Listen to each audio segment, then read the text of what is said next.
नमस्कार मीरा जी। नमस्कार, मैं हूं अनुसया साहू, विश्व साहित्य सेवा संस्थान सिंगापुर की ओर से आप सभी का स्वागत करती हूं। आज हमारे समक्ष हैं मीरा सिंह। साहित्य जगत की एक सशक्त और प्रतिष्ठित हस्ती हैं। उनके लेखन में सामाजिक सरोकार, मानवीय संवेदनाएं और जीवन के विविध आयाम झलकते हैं। कविता, कहानी और लेख के माध्यम से उन्होंने पाठकों के हृदय में विशेष स्थान बनाया है। उनकी भाषा सरल, प्रवाहपूर्ण और भावनाओं से परिपूर्ण होती है, जो आम जनमानस से सीधा संवाद करती है। साहित्य के क्षेत्र में उनके योगदान को अनेक सम्मान और पुरस्कारों से अलंकृत किया गया है। मीरा सिंह न केवल एक लेखिका हैं, बल्कि नवोदित रचनाकारों के लिए प्रेरणा स्रोत भी हैं। उनके लेखन में संस्कृति, मूल्य और यथार्थ का सुंदर समन्वय दिखाई देता है। तो चलिए, आज नवरात्रि के पहले दिन मिलते हैं हम मीरा सिंह जी से। नमस्कार मीरा जी, स्वागत है आपका नमस्ते ये नमस्ते मंच पर। अनसुईया जी। और मुझे बड़ा खुशी ये है इस बात की कि एक युवा साहित्यकार मेरा इंटरव्यू ले रही है। तो देखते हैं कि परंपरा से और युवाओं के जो प्रश्न हैं, एक वो आधुनिकता को लेकर के भी होंगे, और हमारे प्रौढ़ विचार जो पारंपरिक या सांस्कृतिक हैं उससे लेकर के भी होंगे। ऐसा मैं सोचती हूँ। मैं कितनी सफल हो पाती हूँ ये समय बताएगा। बहुत बहुत धन्यवाद अनसुईया। हाँ जी मीरा जी, स्वागत है। प्रश्नों का तो ना कहिए, पता नहीं हम पूछते पूछते कहाँ चले जाते हैं। फिलहाल हम अपने टॉपिक पे अडिग रहने की कोशिश करेंगे कि साहित्य, भाषा और आपकी जो प्रगति है साहित्य जगत में, उससे संबंधित हम बातचीत करें। परंतु आप निश्चिंत रहिए, अगर आप कहीं पर भी ले जाना चाहें या मैं कहीं चली जाऊं तो आ, हम देखते संतुलन चाहिए, हैं, बिल्कुल बिल्कुल। संतुलन बनाए रखने की कोशिश करेंगे। तो सबसे पहले मीरा जी, मैं जानना चाहूंगी कि आपका साहित्य से जुड़ाव कैसे और कब प्रारंभ हुआ। तो मैं ये साहित्यिक योगदान सभी लोग लगभग पूछते हैं इस प्रश्न को। हम्म। और मैं जहां तक समझती हूँ कि साहित्य जो है, हम्म। अगर संवेदनशील दिल है तो साहित्यकार कब से बन जाता है उसे भी पता नहीं होता है। जी जी। कहीं भी घटनाएं इस तरह से संवेदनशील घटती रहती हैं। छोटे पर भी, अगर अपने बचपन में भी किसी सहेली के साथ, किसी अन्य छात्रों के साथ कुछ ऐसा देखा जाता है कि ये सही नहीं है, अनुचित है, उसके हक में, समाज के हक में, परिवार के हक में, तो लिख कर नहीं लेकिन समझा कर वहां पे मार्गदर्शन या जो भी बोलिए उसको हम दे ही देते हैं। तो साहित्यकार का स्टैंप लगना एक अलग बात है, और साहित्यिक मन होना ये मेरे विचार से एक अलग बात है। और अगर ये भी हमारे बस में नहीं होता है कि हम कब कभी बन जाएंगे, कब लेखक बन जाएंगे, है ना। जी अगर हमारे अंदर संवेदना है तो हम बने ही रहते हैं, मुझे ऐसा लगता है। जी जी, सही कह रहे हैं कि हम हाँ, कहते हैं जरूरत होने पे साहित्य जरूर समाज उसको का। हम। जी जी। कहते हैं साहित्य समाज का आईना होता है, और जो समझाने की प्रवृत्ति है, तो वो कहीं ना कहीं आपके अंदर ज्ञान को जो है वो प्रज्वलित करती है, और आपके साहित्य को जगाती ही जगाती है। तो आपने बिल्कुल सही कहा कि मन साहित्यिक होना चाहिए, और धीरे धीरे चीजें जागती रहती हैं। जैसे जैसे आपके अंदर की जागृति होती है, वैसे वैसे आपके अंदर का साहित्य भी जागता है। तो मीरा जी, मुझे आप ये बताइए कि आपकी लेखनी की प्रमुख विषय कौन कौन से हैं। हमारी लेखनी की विषय या विशेषता अगर मैं बोलूं तो समय समय पर न जाने किस धारा में बह जाती है। लोक धारा में कभी चली जाती है, जहां से हम पनपे और बड़े बड़े हुए हैं। जी जी। या दूसरे शब्दों में ये बोला जाए तो पूरे विश्व के लोग भी ग्रामीण परिवेश से ही निकल करके आए हैं, जहाँ सच्चा प्यार, सच्चा संस्कृति, सच्चा परंपरा, है ना, ये सब चीजें जोड़ने के लिए एक दूसरे की बनाई गई हैं। तो वहां से आई। तो मैं जब पीएचडी 91 में 1991 में जब मैं पीएचडी कर रही थी वल्लभ विद्यानगर से, तो उस समय मुझे लोकगीतों से इतना लगाव था, मतलब अपने गांव की माटी से, माटी मीन्स संस्कृत से इतना लगाव था कि जब मैं पीएचडी के लिए अमृतलाल नागर जी के उपन्यास के विषय में ढूंढने के लिए लाइब्रेरी में जाती थी, तो मुझे वहां जहां भी लोकगीत दिखाई दे मैं उसको ले लेती थी, क्या इशू करवा लेती थी। क्या और उन लोकगीतों को मैंने संग्रह लिख करके किया। हम्म। कुछ तो मेरे जेहन में भी था, क्योंकि मम्मी गाती थी, तो कहीं भी हम जाते थे तो मुझे भी गाने का बड़ा मन करता था, तो उन लोगों को, बड़े बड़े लोगों के साथ भी मैं गुनगुनाती रहती थी उन गीतों को। और वो गीत जो है, समझिए, जो लाइब्रेरी से मैंने एकत्रित किया, और कुछ अपना, कुछ और समाज का लेकर के करीब 150 पेज जैसा वह गीत हुआ, स्पेशली भोजपुरी का। ओ, और उसका फिर मैंने हिंदी में अनुवाद किया। तो मेरी एक पुस्तक है, तो लिख तो उस समय गई थी, पांडुलिपि तैयार थी, मैंने गांधीनगर में भी उसको डाला मेरे गाइड ने बोला कि वहां डालते हैं तो छप जाती है, डालो, कोशिश करो। खैर वहां पे नहीं छपी, जो भी कारण रहा हो। लेकिन वे मेरी भोजपुरी की जो पांडुलिपि थी, उसको जब ये टाइप का जमाना है और मैंने टाइप करके आपके इलाहाबाद एकाडमी में डाला, वहां भी मैं गई थी एज ए कवियत्री, जब इसके पहले का अर्ध कुंभी लगा हुआ था हम्म। इलाहाबाद में। हम्म। तो वहां से मेरी आदत है कि मैं निकलती हूँ तो मैं चाहती हूँ कि साहित्यिक ठौर कितना है यहाँ पर, और उन ठौरों पे मैं जा करके संवाद करना, विचार करना ये पसंद करती हूँ। तो मैं हिंदुस्तान एकेडमी में गई, और जब वहां से निवृत्त हुई तो मैं वहां मिलने गई, मेरी बहन का घर था तो रहने वहने की सुविधा थी। हम्म। और वहां बातचीत हुआ कि मैं भोजपुरी में, भोजपुरी के जो लोकगीत है उसको मैं लिखी हुई हूँ, मैं चाहती हूँ कि आपके यहाँ से ये छपे, क्योंकि वो उत्तर प्रदेश ज्यादातर भोजपुर क्षेत्र है। जी जी। तो संजोग अच्छा था और वो मेरी पुस्तक वहां से छपी। तो हम्म। एक तो मैं ये बोलूं कि ये शोध परक हम्म। और पारंपरिक संस्कृत को लेकर के जो मेरी पुस्तक थी, हम्म। ये इलाहाबाद एकाडमी से छपी।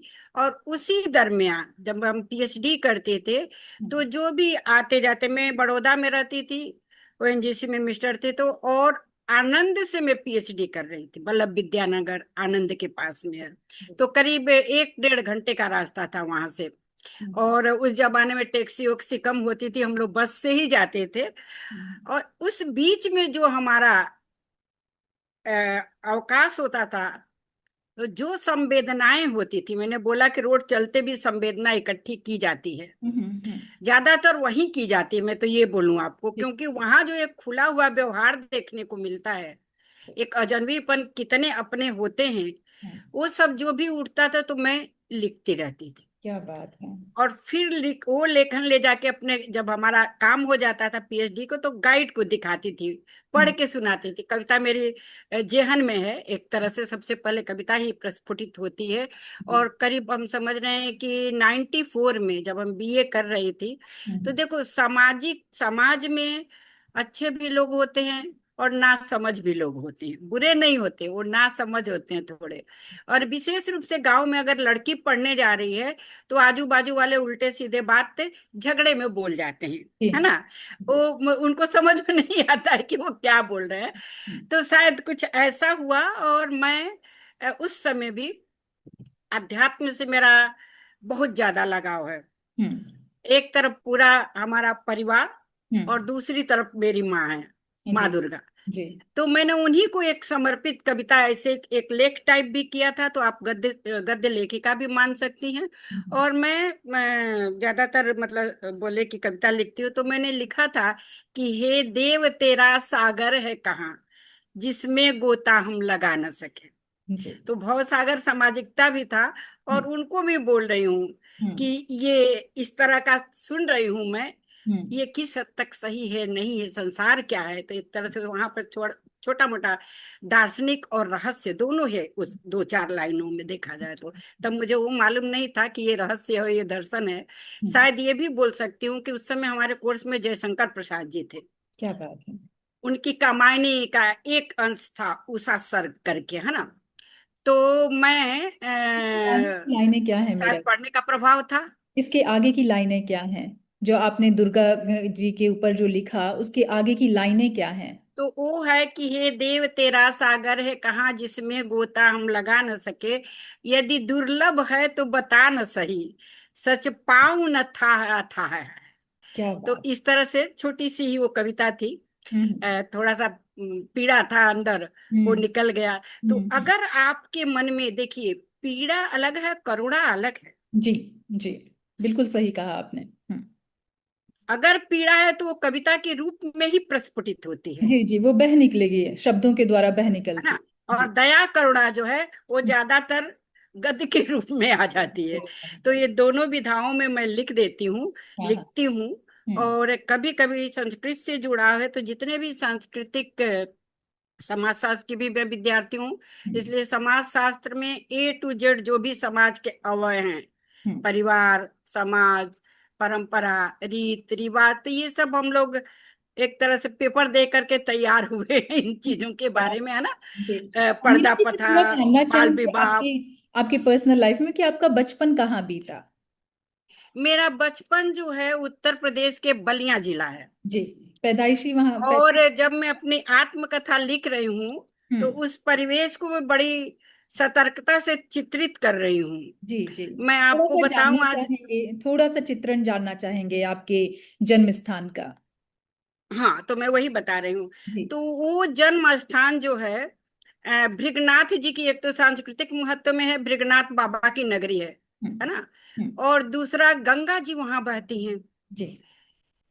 तो ये कार्तिक माह में गंगा जी बड़े सुविधा से पूरे बलिया जिला के लोग वहां पहुंचते हैं। लगभग 1 महीने तक मेला लगता है, हर हम्म। तरह का, हम्म। आदमियों का, गाय भैंस सबका। तो हम्म। दूध दही सबका, ऐसा बोला जाए, गाय भैंस न बोल के। हम्म। तो वहां है। और सबसे बड़ी बात जो है, स्वतंत्रता को लेकर के, भारत को लेकर के, पहला झंडा अंग्रेजों के विरोध में बलिया जिला के पुलिस स्टेशन पर फहराया गया। क्या बात है। मंगल पांडे जी, वाह। जिनके ऊपर पिक्चर भी रियलाइज हुई थी, जी जी। है ना। हाँ। और जहां तक साहित्यकारों की बात है, हम्म। वहां एक से बढ़कर एक साहित्यकार निकल के आए हैं। हम्म। एक बार हम वैश्विक परिवार के मंच पर थे, और कुमुद शर्मा जी हैं, हम्म। जो आजकल दिल्ली से होते हुए वर्धा में हम्म। मेरे ख्याल से बहुत बड़े पद पर आज पहुंच गई हैं।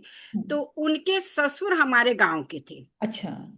और एक और मंत्रालय में ही थे, रिटायर्ड, वो भी उस मंच पर थे। हम्म। उनको पता था कि ये हमारे गांव के बगल के थे, है ना।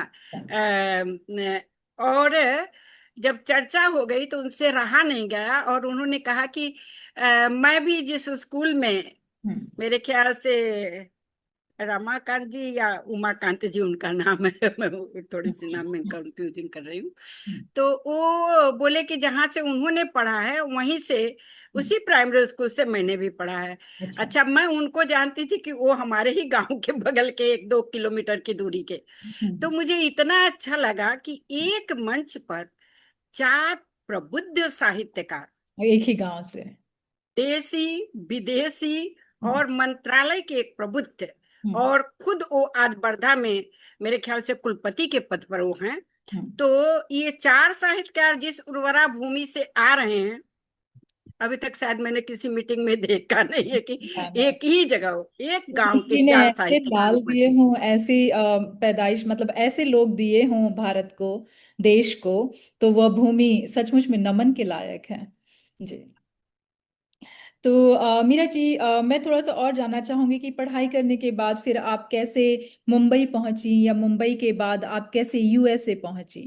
थोड़ी सी इस यात्रा के बारे में आप हमें तो ऐसा था कि गांव में हमारे जमाने में, और विशेष रूप से ब्राह्मण और क्षत्रिय कुल में, हम्म। लड़कियों को पढ़ाना एक बहुत टेढ़ी खीर थी, जी। सामाजिकता और पारिवारिकता को देखते हुए। हम्म। देखिए, सामाजिकता और पारिवारिकता कोई बहुत संकुचित वर्ड नहीं है। हम्म। ये सबको साधने का एक माध्यम है। हम्म। सबके चरित्र को साध करके रखने का, कंट्रोल में रखने का बोला जाए, वो माध्यम है, ताकि समाज में विकृत न उत्पन्न हो। जी। और आज ये थोड़ा सा कम अपना दायित्व निभा रहे हैं, इसलिए आज विकृत भी दिखाई दे रही है, जरूरत से ज्यादा विकृत दिखाई दे रही है। तो हमारे जमाने में कोई एजुकेशन 10th तक करके हम्म। परिवार वालों का उद्देश्य होता था कि इनकी शादी कर दी जाए। हम्म। और उसका भी बाल विवाह का बड़ा लोग विरोध किए, और फिर बड़े उम्र में शादी का हुआ। हम्म। लेकिन वो कारण था, हम्म। क्योंकि उस उम्र में एक तरह से काम काम का एक डेवलप हो जाता है हम्म। बच्चों में, हम्म। इसलिए तब कम अपराध होते थे। अब हम्म। अपराध ज्यादा है।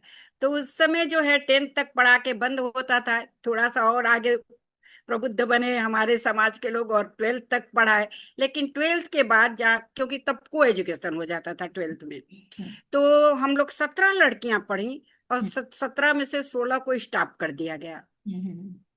मैरिज हो गई या जी जी अगले साल होगी, जो जी। भी हाँ सोच के। हाँ हाँ हाँ। लेकिन पता नहीं, मैं ज्यादा कुछ सोचती नहीं हूँ, हम्म। समय आने पर बस सोचती हूँ। हम्म। मुझे ज्यादा सोचने का कोई जरूरत ही नहीं पड़ता जी है। जी जी। तो मैं अपने बाबूजी से बोली, बाबूजी मेरे बड़े सकारात्मक विचार के थे, हम्म। कभी ना बोलते ही नहीं थे। हम्म। भले ही आदमी बाद में समझ जाए, लेकिन वो अपने मुंह से ना नहीं बोलते थे, ठीक है बेटा बोल दिया। हम्म। 1 महीना बीत गया, बाबूजी आपने मेरा नाम नहीं लिखाया। तब हम्म। उन्होंने एक दिन मुझे समझाया कि बेटा देखो, कोई लड़की नहीं पढ़ रही है। हम्म। अब कोई लड़की नहीं पढ़ रही है उससे मुझे क्या लेना देना, मैं तो बाल मन।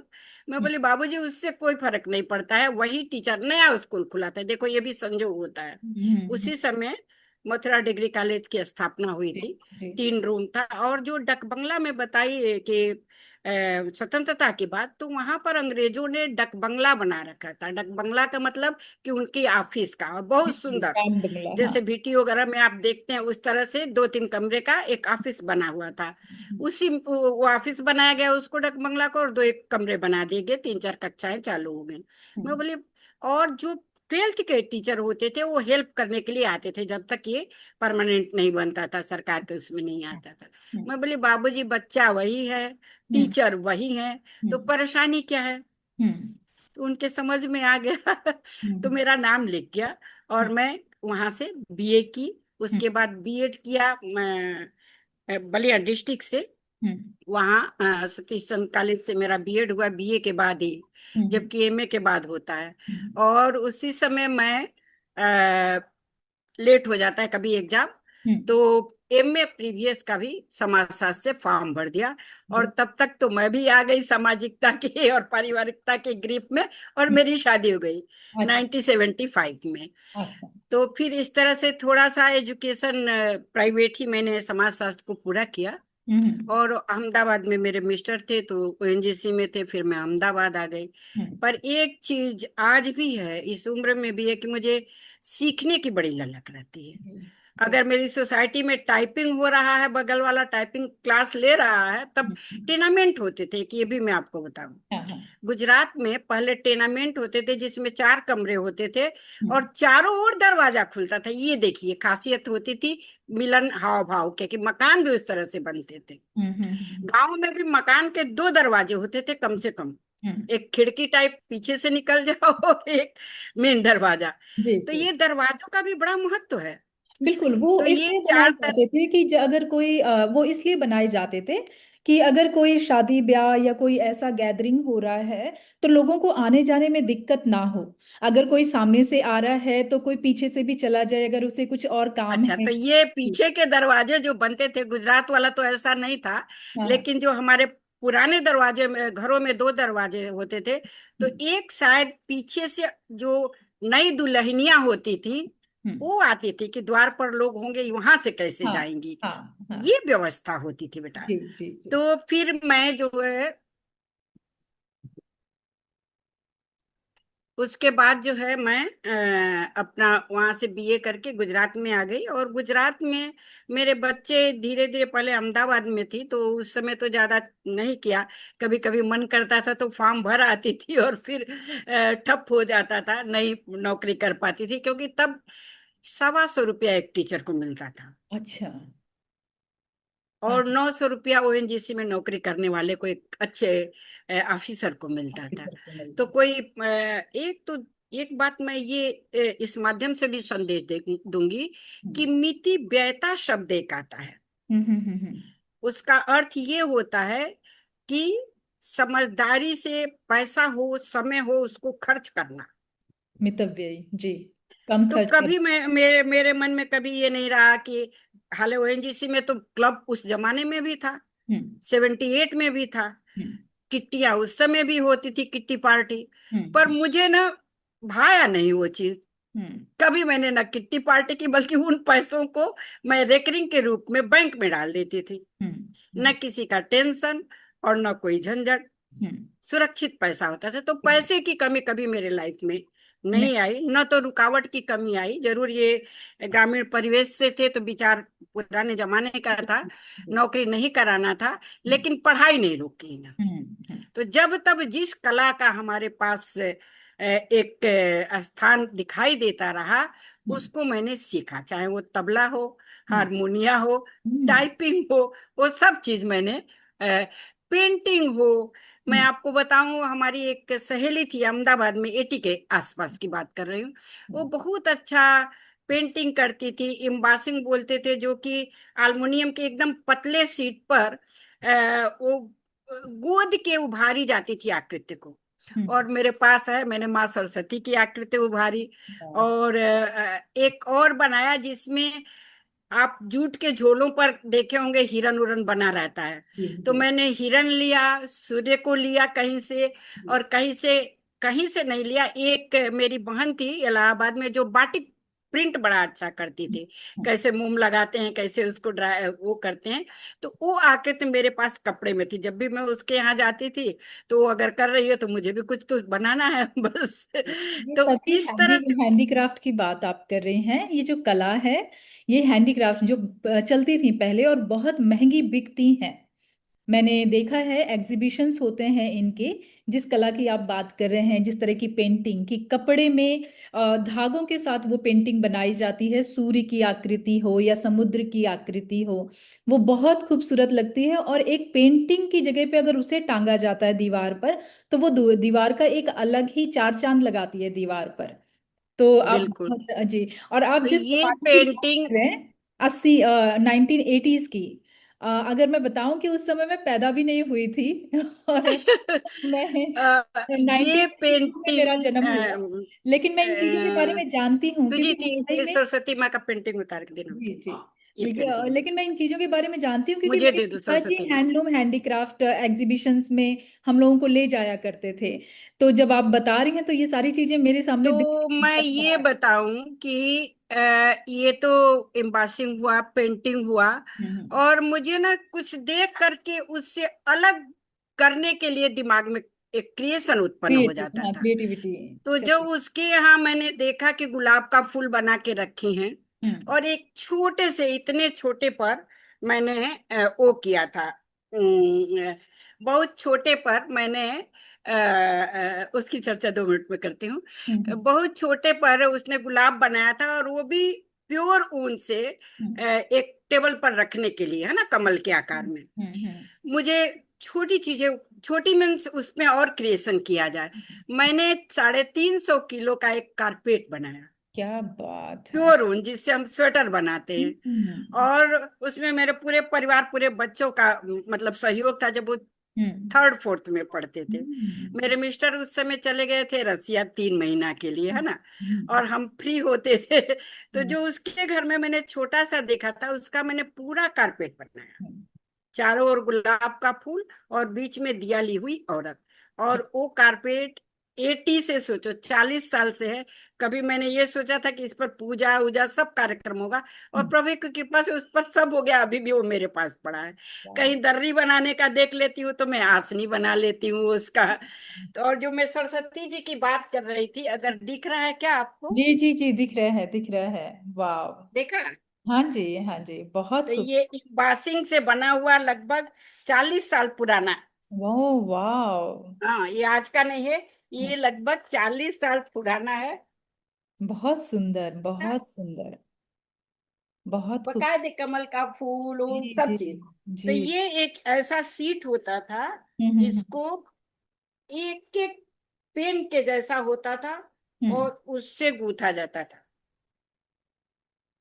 जी तो जी। इस तरह दिख का रहा है बारीक काम तो करने की एक जी, मेरे बहुत अंदर बारीक काम किया गया ललक है इसमें थी। और पूरा हैंडीक्राफ्ट है। मतलब आपने हाथ से उसे पूरा बनाया है और आकृति जिस तरह पूरा से हाथ निकल से कर है, आई है, बहुत ये देखिए खूबसूरत है। सब। जी जी जी। और ये तो अभी माँ सरस्वती का है। हम्म, जो दूसरा बोले थे वो इससे भी अच्छा है, मतलब 3x2 का वो है।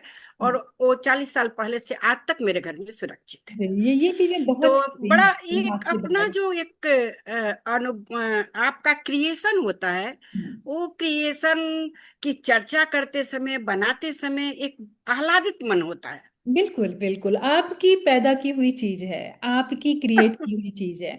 तो उसमें जो लगाव होता है, और वो अभी तक आपने इतना संभाल के रखा हुआ है, और ये चलती भी हैं। जो हाथ की बनाई हुई चीजें होती हैं ना, तो वो कभी खराब नहीं होती। आप ये देखिए, स्वेटर जो मम्मी बिल्कुल। बनाकर दिया करती थी, मतलब मम्मी चाची ये सब पहले जो स्वेटर बनाया करती, वो कभी खराब नहीं होते। आप धो लो उन्हें, वो और नए हो जाते हैं। अगर आप लखनऊ की भी बात करें, जहाँ की चिकन करी होती है, वो भी मटेरियल अगर आप देखें तो वो हमेशा तरोताजा रहता है। कश्मीरी शॉल हो गए, तो ये हैंडलूम की बनाई हुई चीजें बहुत चलती हैं।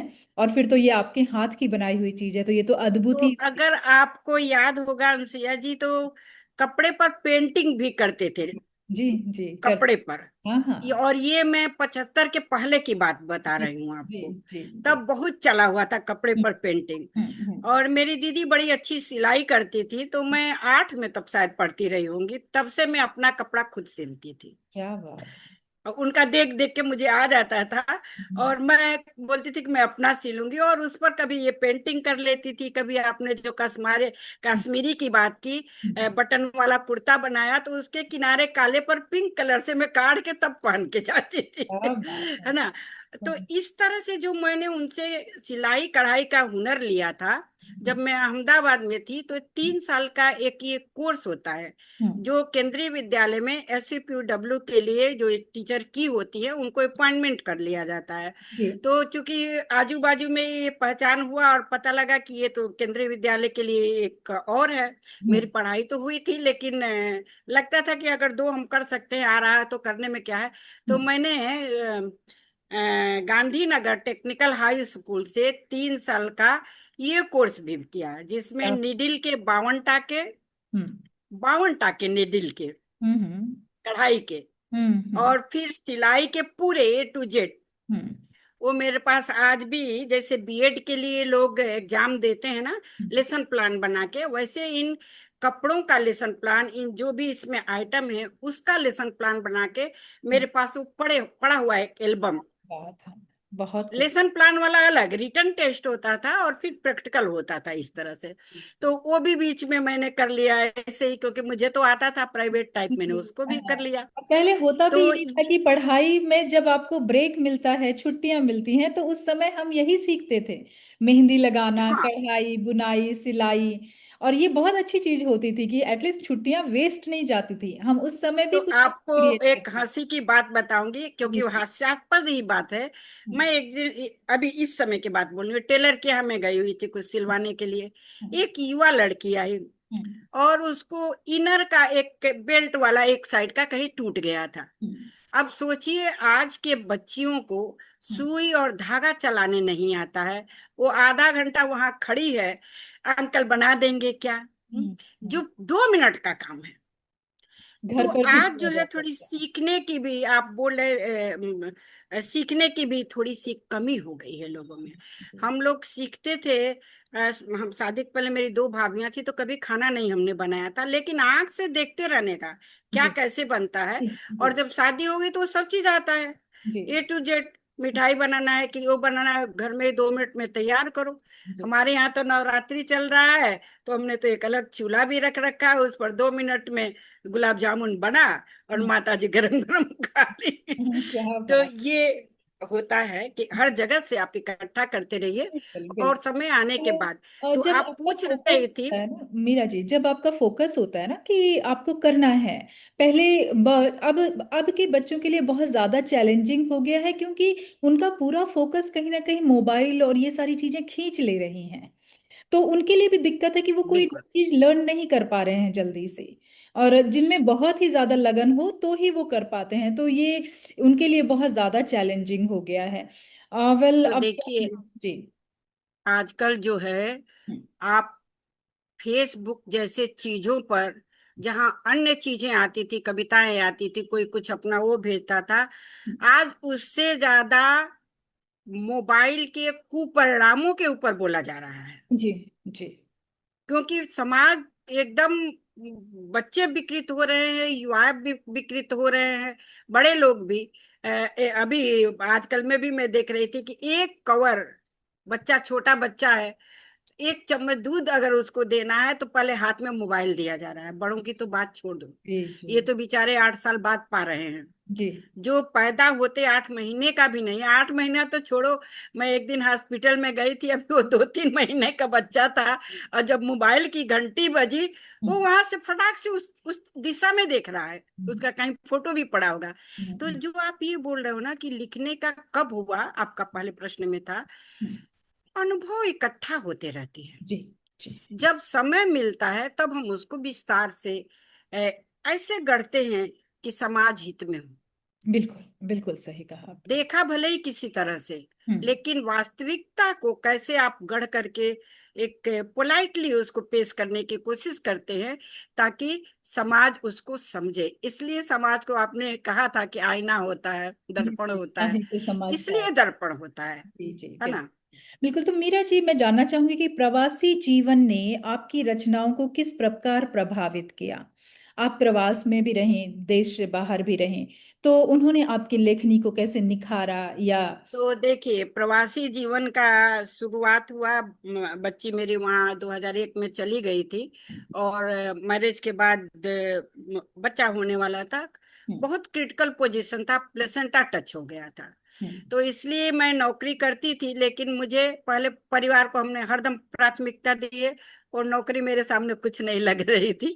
और मैंने बोला कि मुझे या तो सर 1 साल की छुट्टी दीजिए, हम्म। और नहीं तो मुश्किल होगा। तो हम्म। उन्होंने बोला आप रिजाइन कर दीजिए, हम्म। आएंगी तो मैं रख लूंगा। और तुरंत आए थे वो प्रिंसिपल।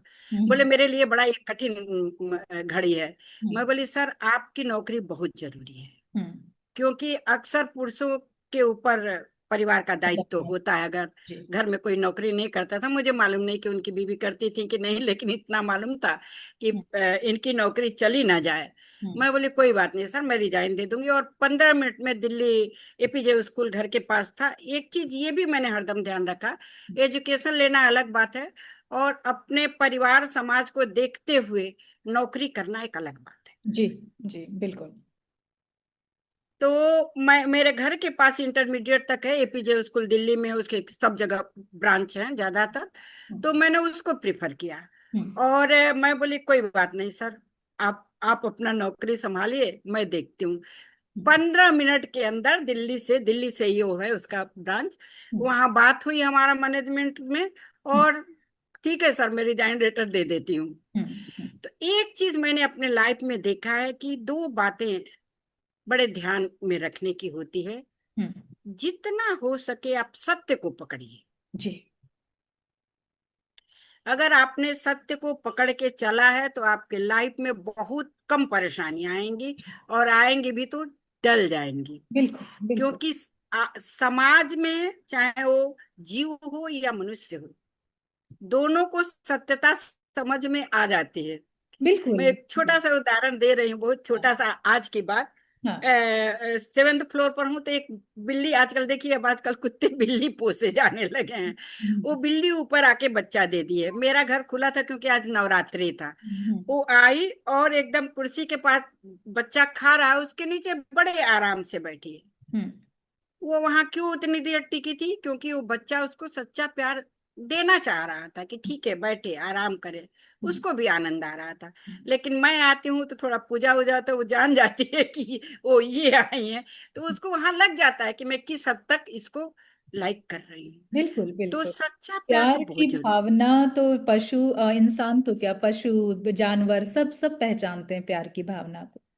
प्यार की भावना को तो सभी पहचानते हैं। और जैसे आपने सत्य की बात की, तो सत्य की रस्सी का अगर हाथ आप थामते हो तो आपको विचलित होने की जरूरत नहीं होती, क्योंकि असत्य के बिल्कुल पांव नहीं होते, लेकिन सत्य के ऐसे पांव होते हैं जो अडिग होते हैं और आपको बहुत संभाल संभाल कर आगे ले ही जाते हैं। और आपको ज्यादा बिल्कुल, एनर्जी खर्च करने की भी जरूरत नहीं होती जब आप जरूरत सत्य नहीं, के बिल्कुल। साथ होते हैं।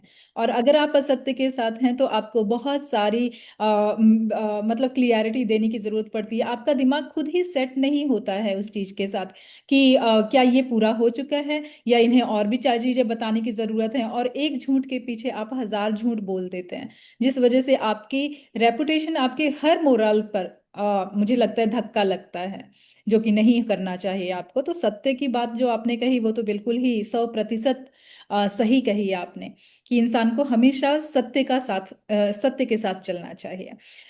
जी मीरा जी, जी बताइए, आप प्रवासी साहित्य प्रवास के बारे में बात कर रही थी कि आप कैसे पहुंची यूएसए। हाँ, तो प्रवास तो था पारिवारिक, हम्म। और थोड़े से घूमने फिरने वाले मूड के हमारे बच्चे हैं, हम्म। और वो रहते हैं सिएटल में, माइक्रोसॉफ्ट में काम करते हैं बेटी और दामाद। जी। तो वहां से सिएटल का कनाडा का एक छोर मिलता है वहां पे, हम्म। टोरंटो के आसपास में। वहां से 1-1.5 घंटे के बाद कनाडा चालू हो जाता है। जी। तो अक्सर ये कनाडा जब छुट्टियां होती थी तो 2-3 दिन के लिए बुक कर लेते थे वहां वहां पे। समझो कि एक एक मकान, दो हम्म। तीन कमरे का मकान, हम्म। अ, इस तरह के लिए यूज करते हैं लोग अमेरिका में। हम्म। कहीं भी जाइए तो ये बुक आदमी करके फैमिली जैसा वो हो जाता है। हम्म। बनाने के लिए बर्तन वहां रहते हैं। हम्म। आप जो भी बनाना चाहें यहाँ से सामान लेके चले जाइए, या जी। वहां मॉल में खरीद लीजिए, हम्म। और घर का खाना भी बना के आप खा सकती हैं। हम्म। तो चूंकि खाने का जहां तक भोजन का प्रश्न है, वो हम लोग भारतीय भोजन ही करते हैं, हम्म। और सिस्टम भी वही है। बच्चे हों उनका भी, कि नहीं एक टाइम तो चावल बने ही जाए। तो हम्म। इस तरह से वहां हम लोग कनाडा में 2-3 बार गए, और वहां की प्रकृति बहुत अच्छी है। जी। अमेरिका के कंपैरिजन में कनाडा की प्रकृति हम्म। ज्यादा अच्छी है। अच्छा। तो जब भी हम जाते थे, इतना सुंदर है कि होंगी, तो प्रकृति के ऊपर कम से कम हम्म। 8-10 कविता मेरी लिखी, क्या बात है। जी। क्योंकि बहुत सुंदर प्रकृति है।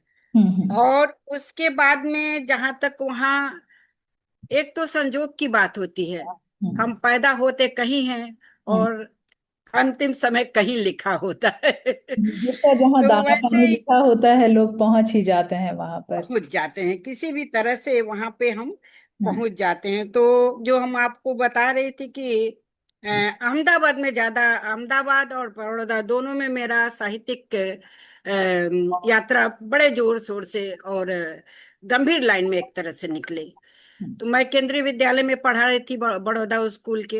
हम्म। और वहां पे एक सुषमा श्रीवास्तव थी। हम्म। उनको मालूम था, कभी कभी स्कूल में अक्सर होता रहता है, कभी सम्मेलन, हम्म। नेहरू जयंती कुछ है, बाल दिवस वगैरह। तो हम लोग सभी टीचरें मिलके बल्कि कव्वाली टाइप कर लेते थे। क्या बात है। है ना। तो और उस कव्वाली का बोल था, आप हंसते जाइए, हमको हंसाते जाइए, चमचमाते दांत मोती सा दिखाते जाइए। देखिए अच्छा। उसमें भी समाज की कुरीतियों पर प्रभाव था। ए वकीलों, वकालत छोड़ दो अजी, क्यों? हम्म। क्योंकि बीबियां शौहर बनेंगी, और शौहर बीबियां, जो आज देखने को मिलता है। ये चीज 80 के आसपास हम लोग कव्वाली के रूप में बच्चों के खुशी और इसके लिए जो भी था प्रस्तुत करते थे, है ना। हम्म। तो वहां जो था, तुलसी जयंती थी, हम्म। और सुषमा जी को मालूम था, वो भी टीचर थी वहां, कि मैं थोड़ा बहुत लिखती हूँ, इंटरेस्ट है साहित्य में। उनको ये मालूम था कि ये साहित्य में रुचि लेती। हाँ हाँ मुझे इनवाइट की कि हाँ। आप जो है आइएगा, यहाँ पे तुलसी जयंती मनाया जाएगा। हम्म। मैं हाँ तो बोल दी, लेकिन मन में एक उलझन थी, हम्म। मैं हम्म। खाली हाथ कैसे जाऊं। हम्म। तो मैंने फिर सुषमा जी से बोला, सुषमा जी मैं एक कविता वहां जरूर सुनाना चाहती हूँ, अगर आप बोलेंगी तो सुनाऊंगी। हम्म। और लिखा नहीं था पहले से वो कविता जिसको मैंने सुनाया, तो मैंने तुलसीदास जी के ऊपर हम्म। कविता लिखी और जी। वहां सुनाया। जी। और वो कविता क्या थी? हम्म। देखिए, ये ना आपके बस में नहीं है, ये हमारे कर्मों का फल होता है कि हमें क्या करवाया जाएगा, प्रभु हमसे क्या क्या करवाएंगे। जी। जी। जी। सही बात कही इस- आपने। इसलिए मैं अध्यात्म से बड़ी जुड़ी होती हूँ। अब हाँ। मेरी मंच पर वो पहली कविता थी, मैं आप बड़े मंच पर हम्म। पहली कविता थी। हम्म। तो मैंने लिखा, जब देश में आक्रांत था, जन बड़ा दुखांत था, राजापुर गांव में तुलसी जन्म था। वे देश के सृजन थे, जो राम में रमन थे। प्रसिद्ध में नमामि ते की देशभक्ति देहि में। वाह। तो ये कविता मेरी वहां पे पहली हुई। अब जी उसके बाद तो चर्चित हो गई, तो एज ए कवियत्री बड़ौदा में, जी। कभी रिफाइनरी में, हम्म। कभी उसमें, और गोष्ठियों में बताऊं, आज वो एक नीलमा पुरोहित करके आती है, वैश्विक परिवार में भी एज ए गेस्ट आती हैं। तो ये नीलमा पुरोहित और इस तरह के वो एमएस यूनिवर्सिटी में वो थी, संस्कृत की थी, संस्कृत की नहीं थी, किसी और विषय की थी, संस्कृत की कोई और थी, उमा जी करके। तो हम लोग गोष्ठियां कहाँ करते थे, इंटरेस्ट था तो, जगह नहीं होती थी तो हम लोग गार्डन में मिलते थे। हमारी मंथली गोष्ठी गार्डन में बैठ के होती थी, सोचिए, इतना मन में उत्साह होता था। जी जी जी। तो इस तरह से बढ़ता गया। और जब अमेरिका की आप बात कर रही थी, तो देखिए होता क्या है, मन जो है इधर उधर हो जाता है। जी जी। तो उसमें जो है ना, मैंने जो सृष्टि है, जो सृष्टि करता है, हम्म। उनका एक मानवीकरण किया। हम्म। प्रसाद जी को चूंकि पढ़ा था, तो मानवीकरण बड़े अच्छी तरह से क्या होता है जेहन में था। तो हम्म। प्रकृति का मानवीकरण करते हुए हम्म। लिखा तो बहुत कुछ है, हम्म। लेकिन वहां की ही कविता में सुनाना चाह रही हूँ। हम्म। और तूलिका की बात कर रहे थे, तो प्रभु की तूलिका की हम बात करने लगी वहां। ब्रस, तूलिका को ब्रस बोलते हैं ना। हम्म। प्रभु तेरी तूलिका का नहीं मिसाल है, अद्भुत कमाल है, अद्भुत कमाल है। अनुकंपा तुम्हारी अनुपम नजारा, तेरी तूलिका ने कैसे संवारा। ये छायावाद का प्रभाव वहां पर क्यों कैसे बहुत रहा है। जी जी। ऊंचे हैं पहाड़ सफेद कहीं लाल, हरे कहीं श्याम, दिनकर किरणें छवि है बेमिसाल। झरनों का झराव, नदियों का बहाव, टापू का उठाव, भरा है ठहराव। विचित्र ही छटा है, प्रकृति अनुकंपा है, जन मन अटका है, मन उमंग भरा है। नद मंद मुस्कान, पक्षियों का गान, प्रकृति का शान, मुग्ध हो गुणगान। देखते देखने को उमड़ा विश्व है नजारा, नजारा को आतुर पर्यटक है सारा। गगनचुंबी महले बना, मानो अहम में भरा है। क्यों भूल गया यह कि गृह और संगीत की कला पक्षियों से ही मिला है। जी जी। तेरे चित्र की नकल करते हैं वे महान चित्रकार बनते हैं। तेरी कला बार बार दोहरा, क्यों खोटा दंभ भरते हैं।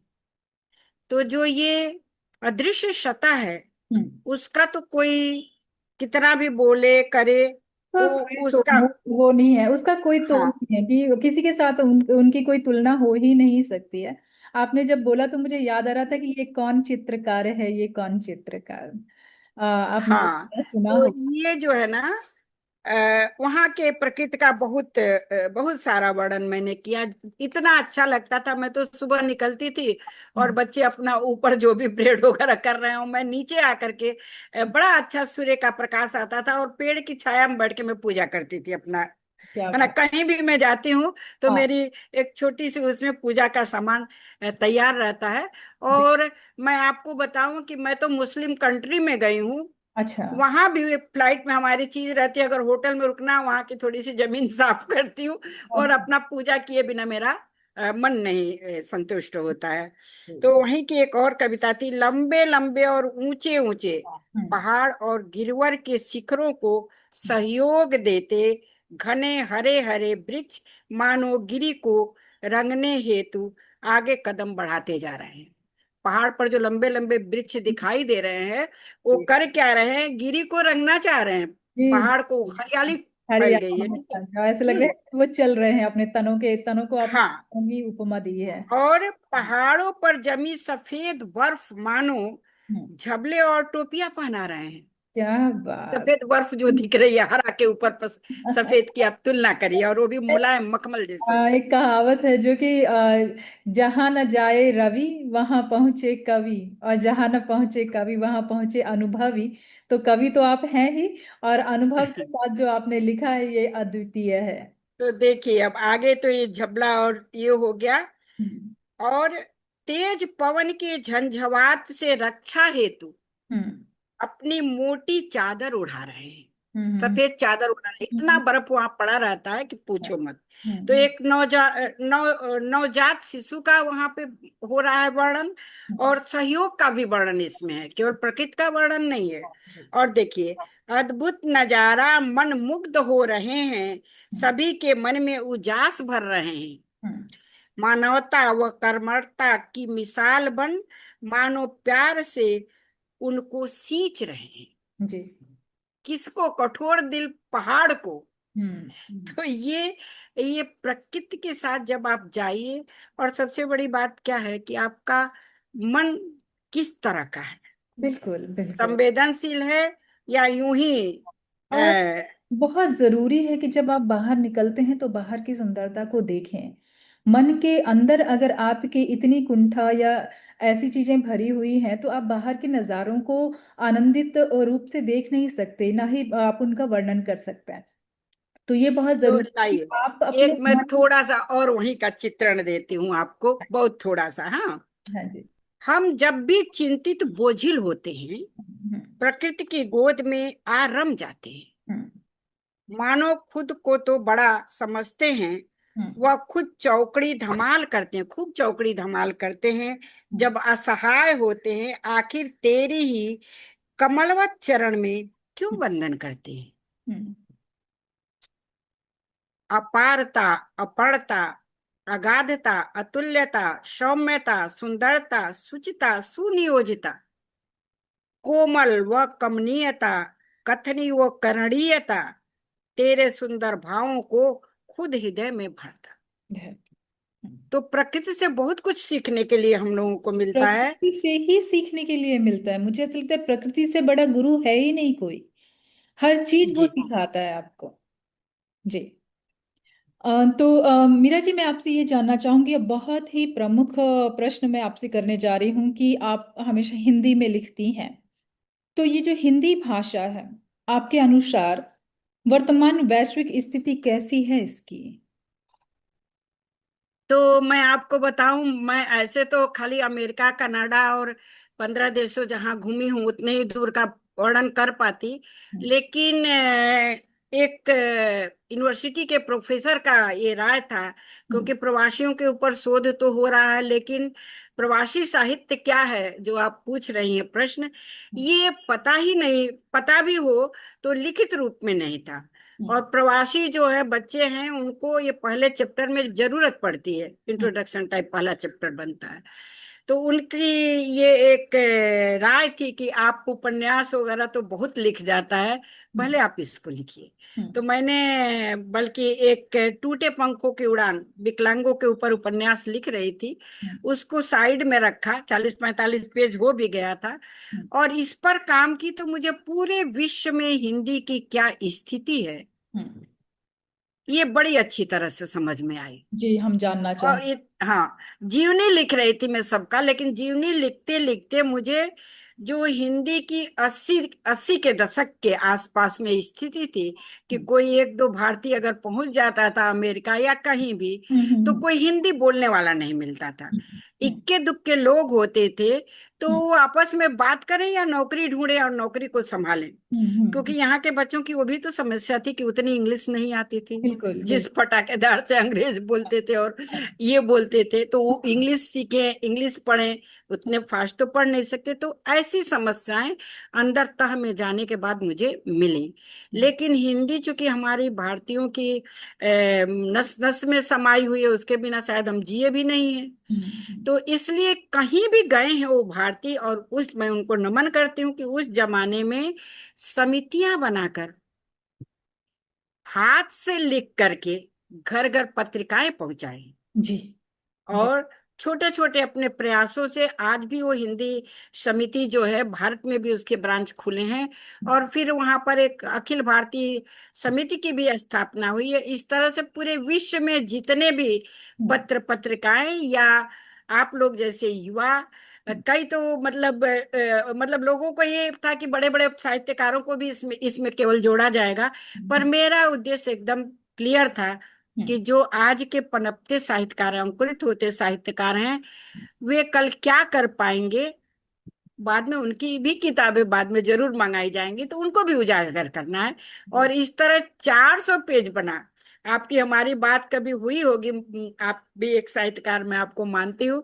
तो 150 पेज था, हम्म, लेकिन 400 पेज बन गया।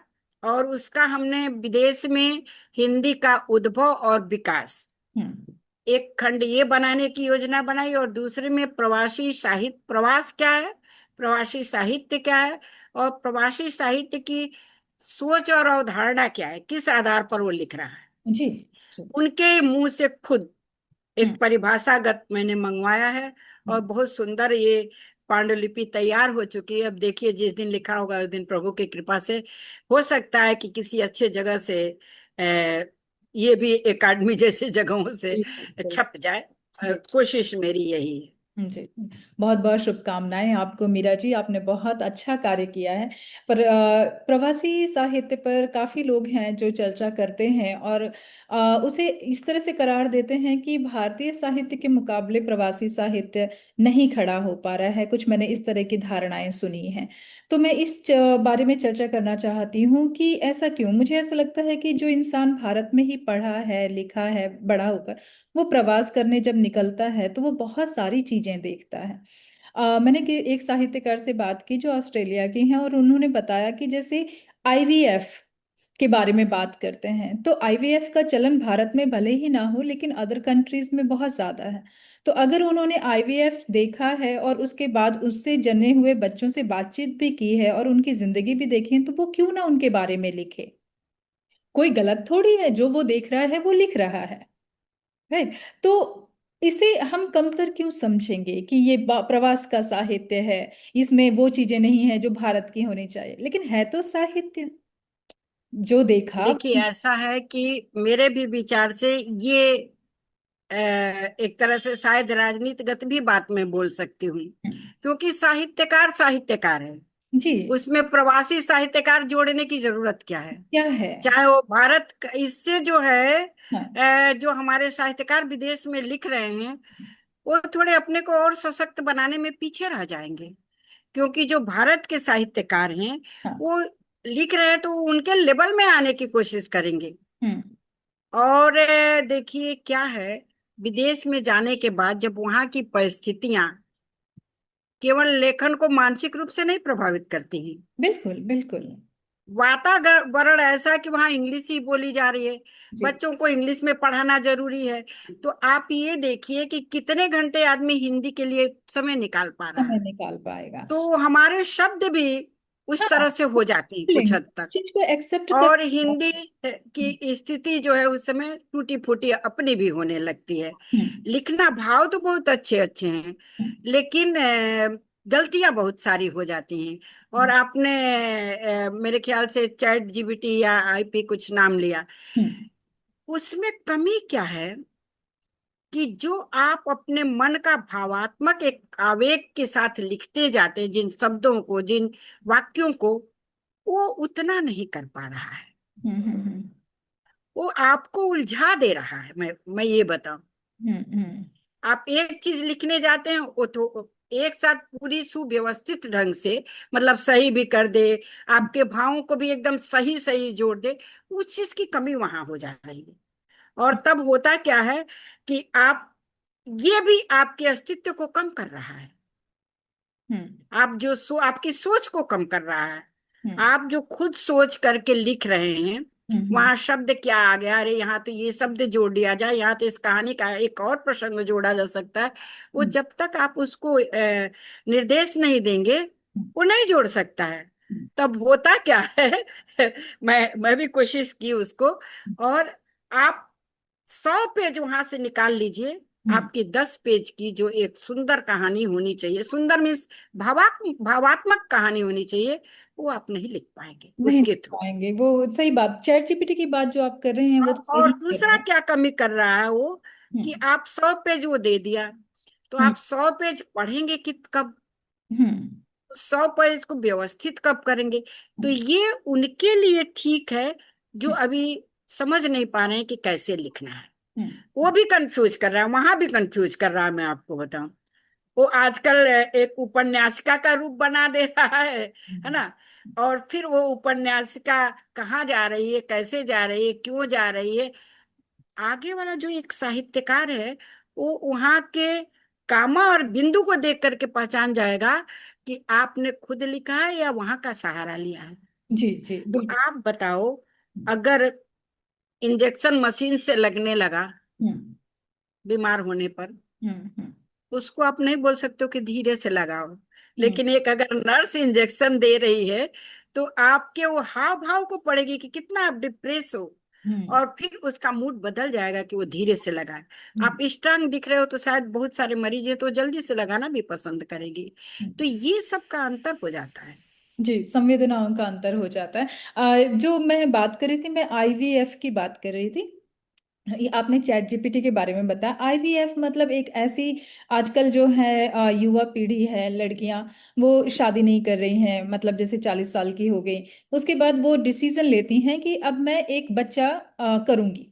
वो आईवीएफ के सहारे, मतलब ये टेक्नोलॉजी है जो कि विज्ञान में, या हम कहें कि अपने चिकित्सा के क्षेत्र में इतनी ज्यादा बढ़ गई है कि आईवीएफ के थ्रू आप प्रेग्नेंट हो जाते हैं, आप बच्चा कर लेते हैं, तो आपके आने वाली पीढ़ी चल पड़ती है बिना हस्बैंड के भी, बिना पति के भी।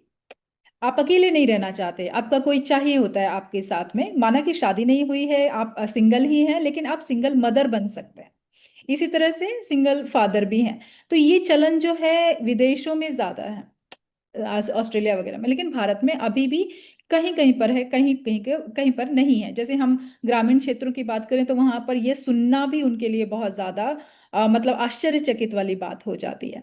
तो मैं इस क्षेत्र पे बात कर रही थी आपसे कि अगर कोई साहित्यकार इन चीजों पर, अगर वो बाहर रह रहा है प्रवास में, और वो इन चीजों के बारे में लिखता है, पूरी एक किताब लिख देता है, तो उस किताब को मतलब कितना मान्य किया जाएगा भारत में।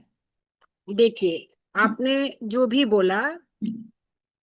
ये सब चीजें जैसे ये चैट व्यक्ति को हम्म। एकदम एक क्या बोले, निर्जीव टाइप बनाता जा रहा है। हम्म। पहले क्या था, जिसको बच्चा सब अप्लाई करने के बाद नहीं होता था, वे हम्म। अपने संबंधियों के बच्चों को गोद ले लेता था। हम्म। हम्म। तो वहां कुछ तो ब्लड का रिलेशन होता था जो प्यार करने देता था उस बच्चे को, हम्म। संबंध होता था। हम्म। 8 पुस्तों के आप जो वंशानुक्रमण है, हम्म। उसमें 8 पुस्तों का और परिवार का, सॉरी, वातावरण का प्रभाव माना गया है एक बच्चे के सृजन में। हम्म। तो जब संबंध है ही नहीं, आर्टिफिशियल हो रहा है सब चीज, तो हम्म। अगर एक साहित्यकार लिखेगा हम्म। तो इस चीज को इतना डेंजरस बताएगा। हम्म।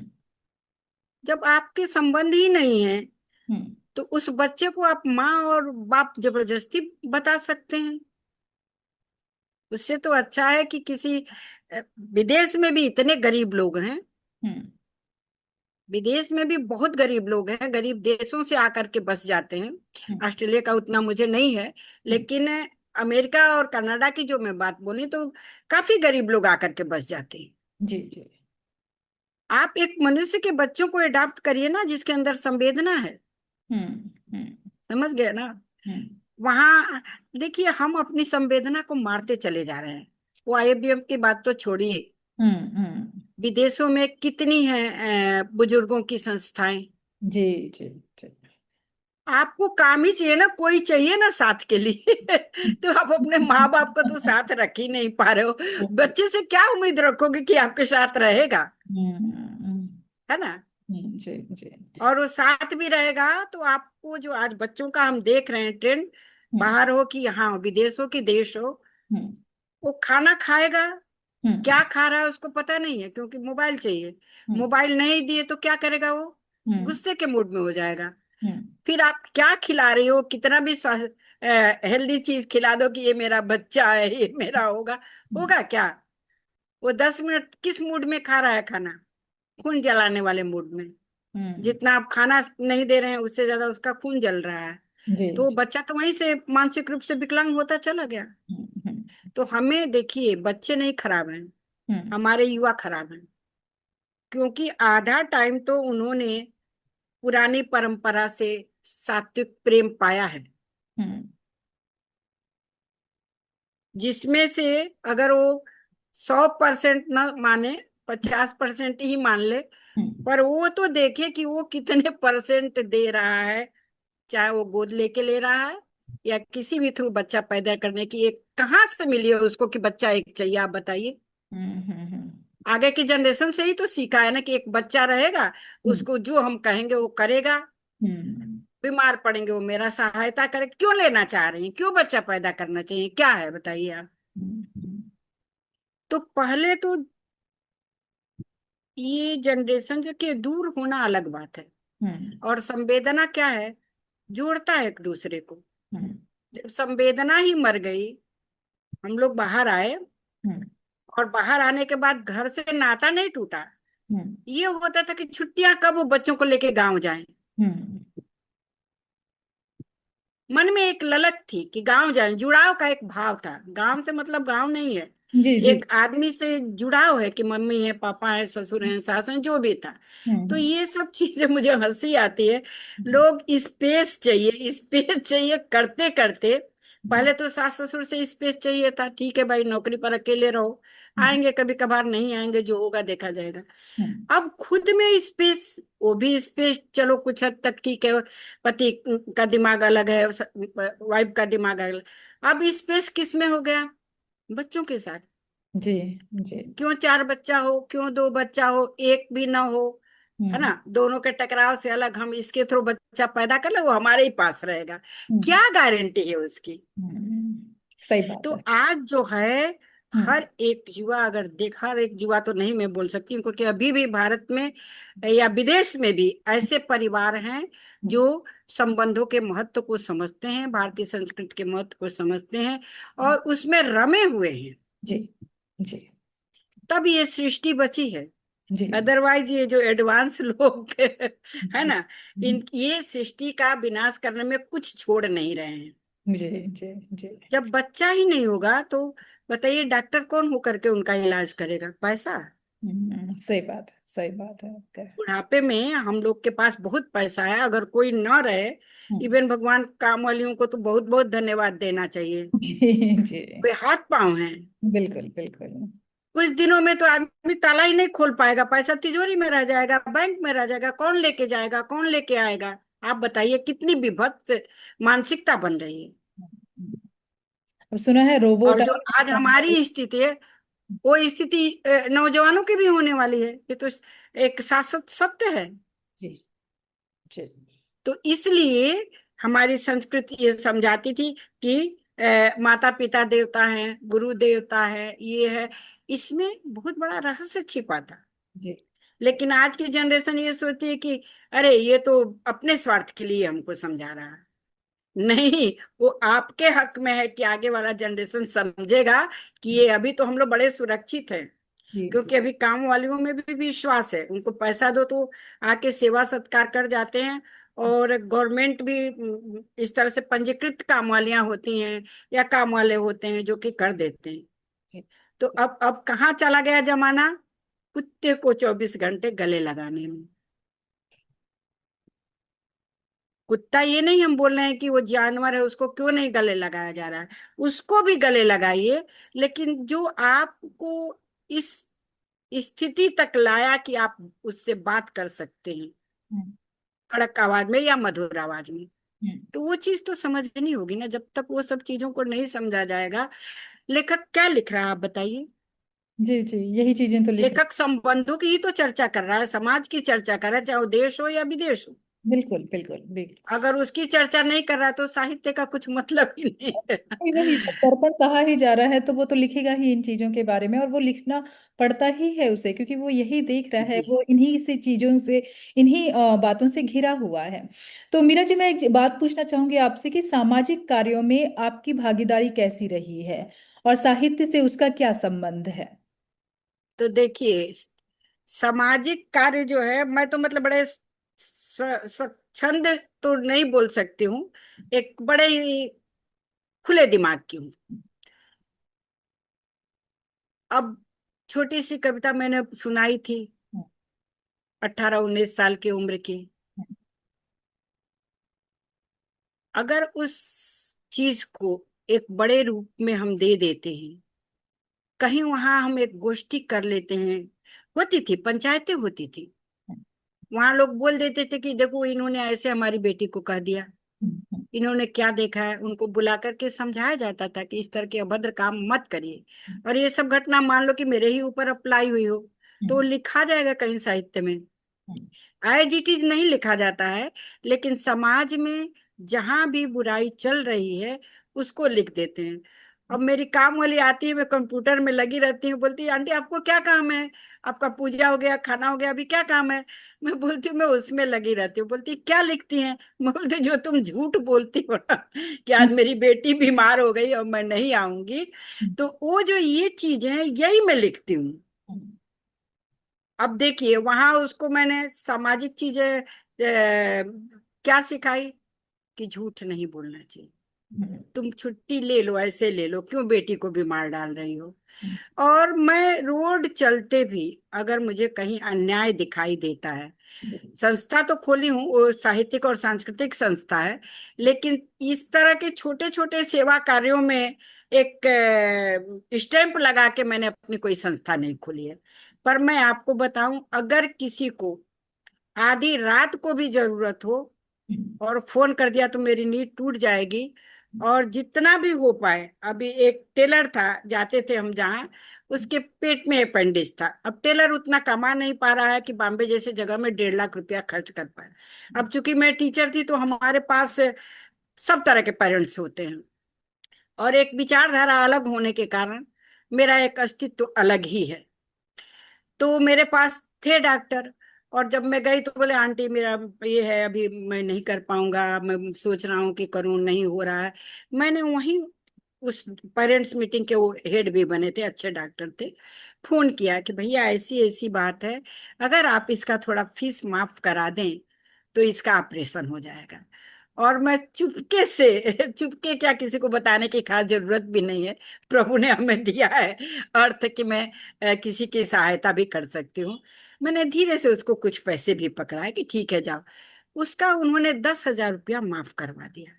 बाद में वो फोन किया कि आंटी मेरा 10,000 रुपया माफ हो गया।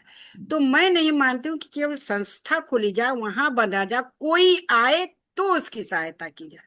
जी। कोई भी हो, हम बॉम्बे के मतलब एक तरह से बासिंदा हैं, तो बॉम्बे में हैं, और अगर गांव से किसी का फोन आता है कि वो बीमार है, मैं उसको तुरंत बोलती हूँ कि कुछ मत देखो, तुम आ जाओ, हम तुमको हिंदुजा हॉस्पिटल में इलाज करवा देंगे। हम्म, बाद में तेरे पास पैसा होगा तो दे देना, नहीं तो अभी करा लो। जी। तो आते हैं, हम्म, ऐसे भी लोग आ जाते हैं। हम्म, और कुछ नहीं तो रिपोर्ट मंगा लिया, हम अपने डॉक्टर के यहाँ जाके या भेज के हम्म, उनका रिपोर्ट कर दिया, तो उसको आने की भी जरूरत नहीं हुई, और वहां तक पहुंचा सकते हैं। तो हम्म। सेवा का केवल एक वो खोलना मेरे विचार से नहीं, वो लगता है कि वहां खोल के बैठो और वो करो। अभी तो जीवन मन करता है की कि बल्कि भावना मैं चाहिए। एक सदाचार से रिलेटेड कोई हम्म, संस्था खोली जाए, जहां पर कि बच्चे आए, 2-1 घंटा बैठे, और जो भी समस्या इस तरह की है उस तरह का उनको थोड़ा सा मिले। हम्म। तो सोच तो बहुत रही हूँ कि क्या क्या किया जाए, बहुत है सुंदर ना। मीरा जी, ये बहुत अच्छी बात आपने बताई कि भावना, कहते हैं कि मदद करने की भावना होनी चाहिए। तो जो कहते हैं कि यूनिवर्स खुद आपके पास ऐसे लोग भेज ही देंगे, कि आपको संस्था खोलने की जरूरत नहीं है, बस मन में भावना है कि आपको मदद करनी है तो वो वहां तक पहुंचा ही देते हैं। तो आपको भगवान निमित्त बना ही देगा। तो निमित्त बनना बहुत जरूरी है। संस्थाएं खोलने और इन चीजों से कोई मतलब मुझे लगता है सरोकार है। तो क्या आप डिजिटल प्लेटफॉर्म पर भी अपने लेखन को साझा करती हैं? अच्छा, मैं ऐसे तो फेसबुक पर हूँ। हम्म। शुरू शुरू में दौर भी था, किया भी बहुत है ना। और प्लेटफार्म तो देखो, ये जूम के माध्यम से हम लोग जो कर रहे हैं, ये साझा ही हो रहा है। जी। तो शुरू शुरू में 2020 में, जस्ट कोरोना के पहले, मेरी संस्था अंतर्राष्ट्रीय हिंदी साहित्य प्रभाग खुल गई थी। और वहाँ अनिल जोशी जी, जो शिक्षण मंत्रालय में उपाध्यक्ष थे, पहले दिन ही वो जुड़ गए। जी। संजोग देखो। जी। उनका मैं नाम भी नहीं जानती थी अगर मैं बोलूं तो। लेकिन पीएचडी के दौरान जो प्रोफेसर होते थे, उनको मैंने फोन किया। तो कुछ ऐसी आकस्मिक घटना हिंदी दिवस पर ही घट गई, जहां मैं मुख्य अतिथि के रूप में थी। और उसके बाद जो है अंताक्षरी का दौर हुआ, जहां ये खत्म हुआ 2 घंटे के बाद। और अंताक्षरी में भाई नए लोग हैं, वो किस चीज की अंताक्षरी करेंगे, गाने उनको भाते हैं। मैं सोची कि शायद कविता की अंताक्षरी हो जाएगी आज हिंदी दिवस। वैसा नहीं हुआ। और मुझे 9:30 बजे रात को अमेरिका में एक झंझावात मन में हुआ कि ये 25 लोगों की गोष्ठी करके साहित्यकार बन रहे हैं, साहित्यिक संस्था का नाम दे रहे हैं। मैं 108 साहित्यकारों को जोड़ूंगी, जो साहित्य की परिभाषा जानते हैं। और रातों रात मैंने केवल 3 लोगों को फोन किया। बुद्धिनाथ मिश्र जी और शिव कुमार शुक्ल जी, जो आज इलाहाबाद यूनिवर्सिटी में, उस समय वो विद्यानगर में मतलब तुरंत प्रोफेसर थे, परमानेंट भी नहीं हुए थे। तो मैं बोली ना कि मेरे लिए वो नहीं है कि संस्था खोली जाए। मुझे जो भी असहाय दिखता है किसी भी क्षेत्र में, मैं उसकी सबसे पहले सहेली बनती हूँ। चाहे वो स्कूल में ज्वाइन किया हो टीचर, या कहीं और कोई भी हो। तो वो उनसे मेरी व्यक्तिगत बात होती थी। और संजोग अच्छा था कि मैं हेड ऑफ डिपार्टमेंट के अंदर पीएचडी कर रही थी वहाँ। गांधीनगर में वो थे प्रोफेसर, लेकिन ये हेड ऑफ डिपार्टमेंट अहमदाबाद से ही आए थे। वो मेरे लिए पुस्तकों की लिस्ट भेजते थे क्या कि ये बात। पुस्तक पढ़ लो, वो पुस्तक पढ़ लो, वो पुस्तक पढ़ लो। क्योंकि मैं उस समय, मेरा मेरा बच्चा 11th 12th में थे, हाँ, और हाँ। पति का आसाम ट्रांसफर हो गया था। लेकिन जब मैं बच्चों को, साइंस साइड से मैं नहीं पढ़ी थी, लेकिन मैं बच्चों का पेज देखती थी कि कितने मिनट में ये पेज उलाट रहा है बच्चा। हम्म। और इस तरह से जब मैं 11-12 बजे तक बैठी रहती थी, तो मेरे दिमाग में ये आया कि क्यों ना मैं इस टाइम का यूज करूं। और तब मैं पीएचडी करने का निश्चित कर ली। हम्म। तो 12 बजे तक मैं अपना काम करती थी। और हाले मेरे बच्चे संजोग से बड़े अच्छे थे। कभी कभी मैं टिक लगा देती थी, क्योंकि घर में बहुत सारे काम होते हैं ना। तो वो बच्चे उसको कभी कभी रफली लिख भी देते थे। हम्म। और फिर मैं उसको ले जाके, क्योंकि हम लोग के टाइम में पीएचडी के लिए 6 महीना तक पूरा साहित्य पढ़ने के लिए राय दिया जाता था कि पूरी साहित्य आप जाइए लाइब्रेरी में ढूंढिए, आपके मन का क्या मिल रहा है फिर करेंगे। भले उनके मन में था कि ये पीएचडी इस विषय पे कराना है, लेकिन पढ़वाया जाता था। जी। इवन जो हमारे गाइड थे, अभी वो है नहीं, महावीर सिंह चौहान जी थे, जो नामवर सिंह जी के समकक्ष थे। तो ऐसे ही बात हुआ कि अच्छा कब तक सर इतनी किताबें पढ़नी पड़ेगी।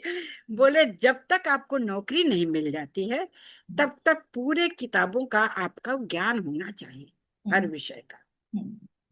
तो उस समय का ही जो पढ़ा हुआ दिमाग में एक स्टोर होता है ना, ये आपको ढूंढने नहीं देता कि ये विधा में जाना है, कि इस विधा में जाना है, कि इस विधा में जाना है। तो मैंने देखिए, कविता तो मेरी पहली थी। हम्म। उसके बाद जो है, अब ये देखा गया वातावरण में कि कविता से ज्यादा कहानी का, उपन्यास का पढ़ने वाले पाठक ज्यादा है, क्योंकि ये आसानी से समझ में आ जाता है। कविता में एक एक शब्दों को समझने की जरूरत पड़ जाती है। जी। अगर कस के लिख दिया है, तो उसको समझना पड़ेगा, उसकी व्याख्या समझनी पड़ेगी। तो मैं भी अब कहानी में ढल गई, और ये भी अमेरिका में ही ढला। हम्म। दिमाग में ये आया कि मैं कहानी लिखती हूँ अब। और कहानी लिख के मैंने, जो इलाहाबाद यूनिवर्सिटी की बात कर रही हूँ, शुक्ल जी हैं, उनको मैंने भेजा, भैया ये कहानी लायक है क्या? बोले बिल्कुल है, इसमें मनोवैज्ञानिकता है, सामाजिकता है, पारिवारिकता है, और क्या चाहिए आपको, समस्याएं। तो उन्होंने भी प्रोत्साहन किया है ना। देखो एक चीज होता है अनसुईया कि आपके लाइफ में अगर कोई सहयोग दिया, सहयोग का बहुत बड़ा हाथ है, जी सहयोग दिया है, वो कभी भूलता नहीं है। बिल्कुल सही बात है। अब भूलना भी नहीं चाहिए। भूलेगा ही नहीं, क्योंकि अब वो तो अलग एक नेचर के लोग होते हैं जिनको सहयोग बड़ी मुश्किल से मिलता, मैं ये बोलूं तो वो हाँ। भूल जाते हैं। लेकिन सहयोग तत्काल किसको मिल जाता है? जो बंधा होता है एक दूसरे से। हम्म, जब तक रहा।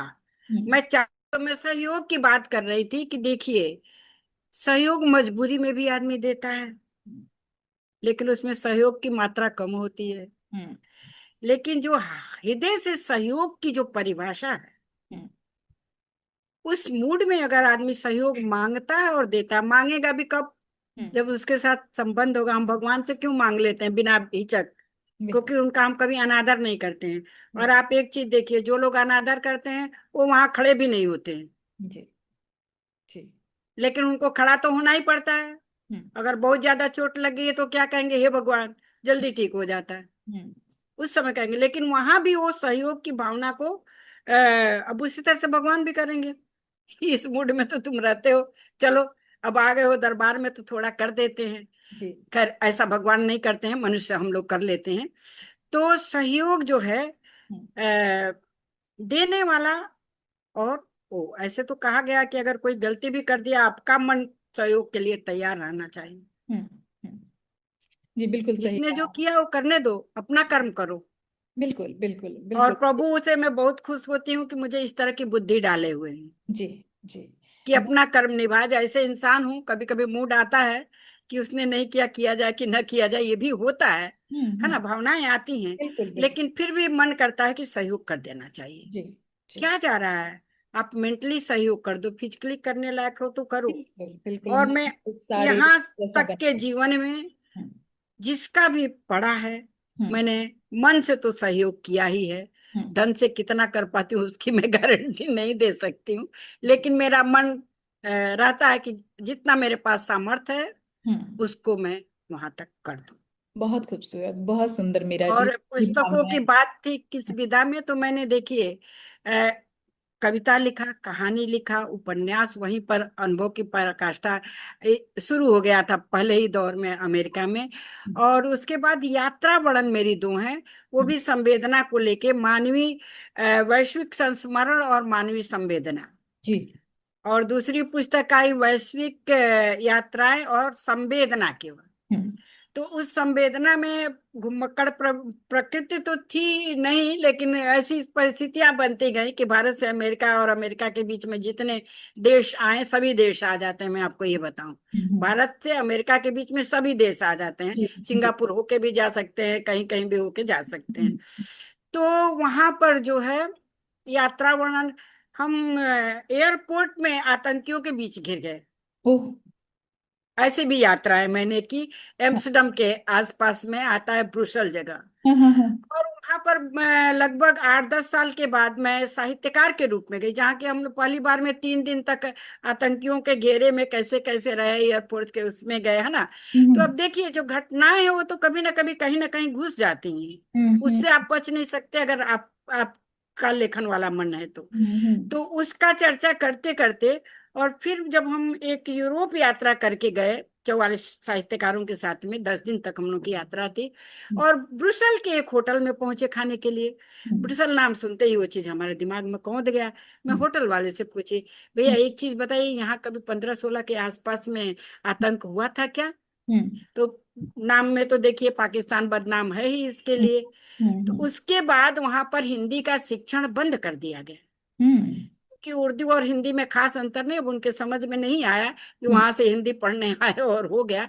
तो ऐसी घटनाएं हर एक देश की, इवन हम सूडान में रहे, सूडान मतलब अफ्रीका का एक अंग है, वहां भी मिस्टर की पोस्टिंग थी।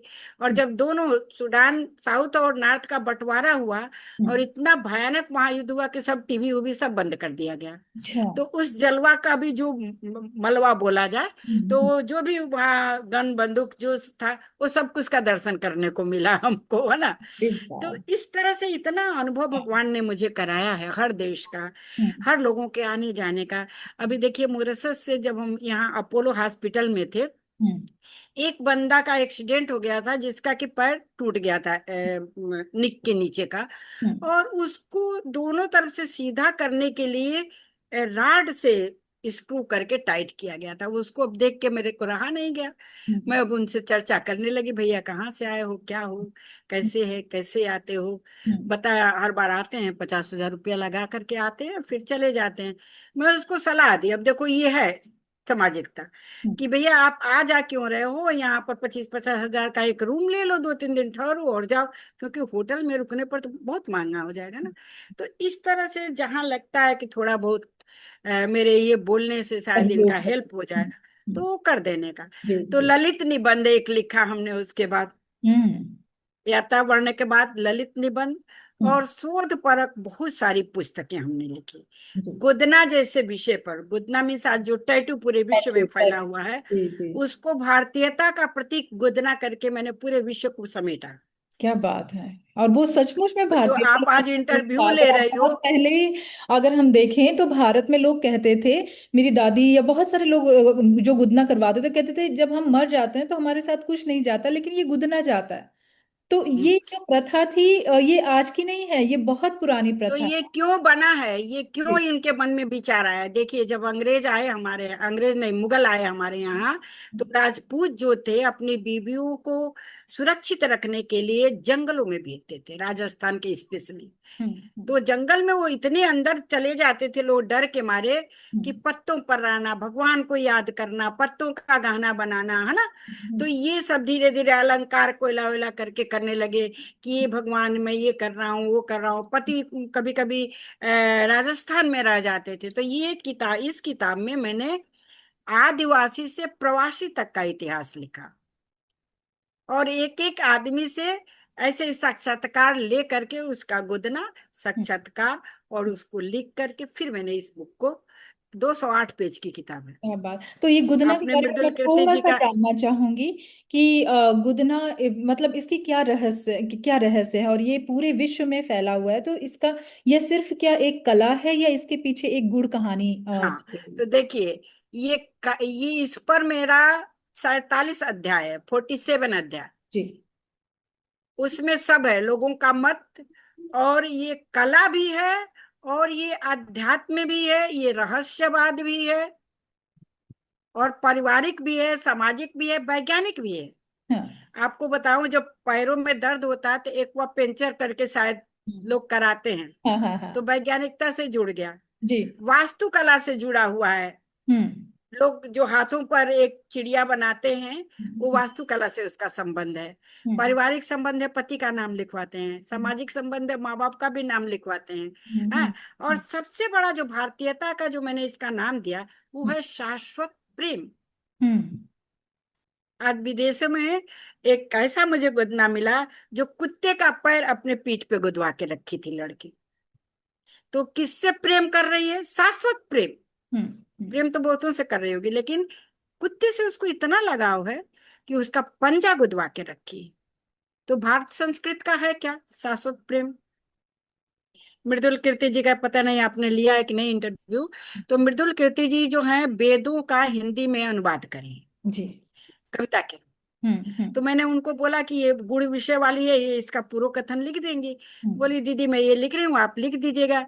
तो खुद पूर्व कथन में लिख रही हैं कि जब इन्होंने बोला कि पूर्व कथन लिखना, तो मैंने उस विषय पर ज्यादा वैशिष्ट नहीं दिया। हम्म। लेकिन आज मैं इसके प्रारूप को देखती हूँ तो आश्चर्यचकित। तो ये चीजें जब आप अंदर घुसेंगी, हम्म। तो आपको, और टाइम देंगी, ये नहीं कि अंदर घुस लिया लिया और छाप दिया, जो आज कंप्यूटर कर रहा है, जी समझ जी रहे हो ना। जी जी जी। आपको सोचना है, तब आपके मंथन से इतनी चीजें निकल के आती हैं, जी। कि आप लिखते ही रह जाइए और समझाते ही रह जाइए। और देखिए, हम्म। ये सब चीजें हट भी जाती हैं, लेकिन बुक के रूप में जो चीजें सुरक्षित हो जाती हैं, वो कई पुश्तों तक चलती हैं। और सबसे अच्छी बात ये है, मैंने मंच से थोड़ा सा हटना कम करना, इसलिए ओके। एक तो मंच की बात है कि मेरी बेटी खुद वहाँ अमेरिका में, वो भी कथक डांसर है हम्म, और बायोमेडिकल डिपार्टमेंट में चेयरपर्सन है, हमारी संस्था के अध्यक्ष हैं। हम्म, अध्यक्ष क्या, सभी हैं, मैं तो ये मानती हूँ। और सेकेंड जनरेशन अगर इस तरह से हिंदी और संस्कृत को पालन पोषण करने के लिए प्रयत्न कर रहा है तो ये बहुत बड़ी बात है। जी, हरदम अनिल जोशी जी यही कहते हैं कि मैं इसलिए अस्वस्थ हूं कि आपके दोनों हाथ दोनों बेटियां हैं, तो हम्म, तीसरे का दिमाग टकराने की बात नहीं हो हम्म, सकती। तो हम्म, आज भी वो मंदिरों में कोई भी त्योहार होता है तैयार करवाती है और वहां पर जाकर के करती है, कभी कभी लोगों को बुला के कभी सम्मेलन भी करवा लेती है ना। तो हम्म, इस तरह से चलता रहता है। जी, जी, अब जी, इसलिए मैंने उसको कम किया कि अब लेखन का भी हमारे अंदर अगर हुनर है तो बहुत सारे मंच तैयार हो गए हैं जो अब बच्चों पर काम कर रहे हैं। ये खुशी है मुझे जी, जी। कि सब लोग अब बच्चों पर ज्यादा काम करना भी पसंद कर रहे हैं और जरूरी भी है। बेटा, ये जरूरी है तो कि आगे आने वाली जनरेशन को इस चीज पे रुचि जागनी चाहिए। ये मतलब हम तक ही सीमित ना रह जाए। इसलिए बहुत जरूरी है कि आप जो कार्य कर रहे हैं, जैसे मेरी दो बेटियां हैं तो वो भी मुझे कहती हैं कभी कभी कि मम्मी मैं बड़े होकर के ना मैं आपकी संस्था में काम करूंगी। तो मैंने कहा बिल्कुल करोगी आप। और मैंने उन्हें बनाया भी है। जब हमारे यहाँ पे प्रोग्राम होते हैं तो मैं उन्हें देती हूँ काम कि आपको ये करना है, आपको ये करना है, और वो बहुत ही खुश उत्साहित होकर उसमें भाग भी लेती हैं। तो बच्चों को बताना सिखाना ये चीजें बहुत जरूरी हैं। जी, कि विरासत में हम उन्हें क्या देकर जा रहे हैं। तो ये बहुत अच्छी बात आपने बताई कि आपके बच्चे भी आपके साथ सहयोगी हैं पूरी तरह से और बहुत अच्छा कार्य कर। हमारी 3 पीढ़ियां इसमें इन्वॉल्व हैं। जब उनके बच्चे हम्म, संस्कृत में श्लोका मतलब वंदना, सरस्वती वंदना से स्टार्ट करते थे हम्म, और बाद में वो कविता उविता भी आकर के मंच पे पढ़ते थे। जी, जी, उनका देख के और लोग भी बच्चों को, जब मैंने पहली बार बोला अमेरिका में कि बच्चे को भेजना, अभी शुभ्रा करके हैं अमेरिका में, हम्म, तब वो उतनी नहीं चर्चित थी, मैंने उनको मंच पर बुलाया, उनके बच्चों को मंच पर बुलाया। क्योंकि बताया ना कि मेरी आदत है कि जो थोड़ा चर्चित नहीं है और कैपेबल है उनको लाना चाहिए हम्म, ऊपर, है ना। तो जब उसके बच्चे को मैंने बोला कि बेटा कविता करना, बोले आंटी यहाँ कविता कैसे बच्चे करेंगे। मैं बोली एक किताब पकड़ाइए और हम्म, उसको बोलिए इंग्लिश में लिखे, हम्म, उसके बाद आप कुछ सहयोग करिए और हिंदी में छोटी सी कविता बन जाएगी। जी, तो जी, बच्चे आने लगे और हिंदी में करने लगे। तो हम्म, ये तो देखो, हिंदी का मतलब है हमारी भारतीय संस्कृति के जो मूल्य हैं। जी, और भारतीय संस्कृति के मूल्य भारतीय संस्कृति के मूल्य नहीं है, वे विश्व को एकता के सूत्र में बांधने में, विश्व को जी, स्वस्थ रखने के लिए वो मूल मंत्र है, वो बिल्कुल, मानव मंत्र है। बिल्कुल वसुधैव कुटुंबकम का जो मंत्र है वो हिंदी भाषा से ही निकला है। और ना कि सिर्फ हिंदी भाषा, भाषा तो चलिए एक माध्यम हो जाता है। साहित्य की बात अगर हम करते हैं कि कविताओं से शुरू होता है गद्य पद्य और जिन दोहा, ये एक रचनात्मक जो भावना है साहित्य की, ये आपको कुछ अच्छा सिखा कर जाती है, कुछ क्रिएट करके जाती है आपके लिए। तो बहुत जरूरी है कि इन चीजों से लोग जुड़े रहें। मुझे लगता है कि बड़े जब हम चूज कर रहे होते हैं कि हमें कॉमर्स लेना है या साइंस लेना है या आर्ट लेना है, कुछ भी ले लो। आप डॉक्टर बन जाओ, आप इंजीनियर बन जाओ, आप बड़े बड़े कुछ भी जो भी है वो बन जाइए। लेकिन जब आप धीरे धीरे जीवन को जीते जीते एक ऐसा मुकाम जरूर आता है कि आप साहित्य से जुड़ जाते हैं, कुछ लिखना शुरू कर देते हैं और भावनाओं में ऐसे संवेदनाएं आपके अंदर से बहने लगती हैं और आप उन्हें कलम से अपनी पुस्तक पर उतारना शुरू कर ही देते हैं। तो ये बहुत अच्छी बात है कि समहाउ जैसे भी हो, बाय हुक बाय क्रुक आप वहां पहुंच ही जाते हैं साहित्य की ओर। तो ये तो हमारा साहित्य के प्रति प्रेम और लगाव रहा। मीरा जी, हम अब बिल्कुल अंतिम चरण पर हैं अपने साक्षात्कार में। और आपने हमें बहुत सारी चीजों का ज्ञान दिया, आपने अपने बारे में बताया, आपकी प्रवासी यात्रा के बारे में बताया। तो अंत में हमारे दर्शक और युवा लेखकों के लिए आप क्या संदेश देना चाहेंगी? जी, मैं जानना चाहूंगी आपसे। दर्शक को मैं भी, उनको भी साहित्यकार मानती हूँ हम्म, जो कि जुड़े हुए हैं जी, या जुड़ेंगे या सुनेंगे या फिर से देखेंगे, जो भी करेंगे इस चर्चा को देखने की चेष्टा कर रहे हैं, वे एक सशक्त चेतन मन वाले लोग हैं। जी,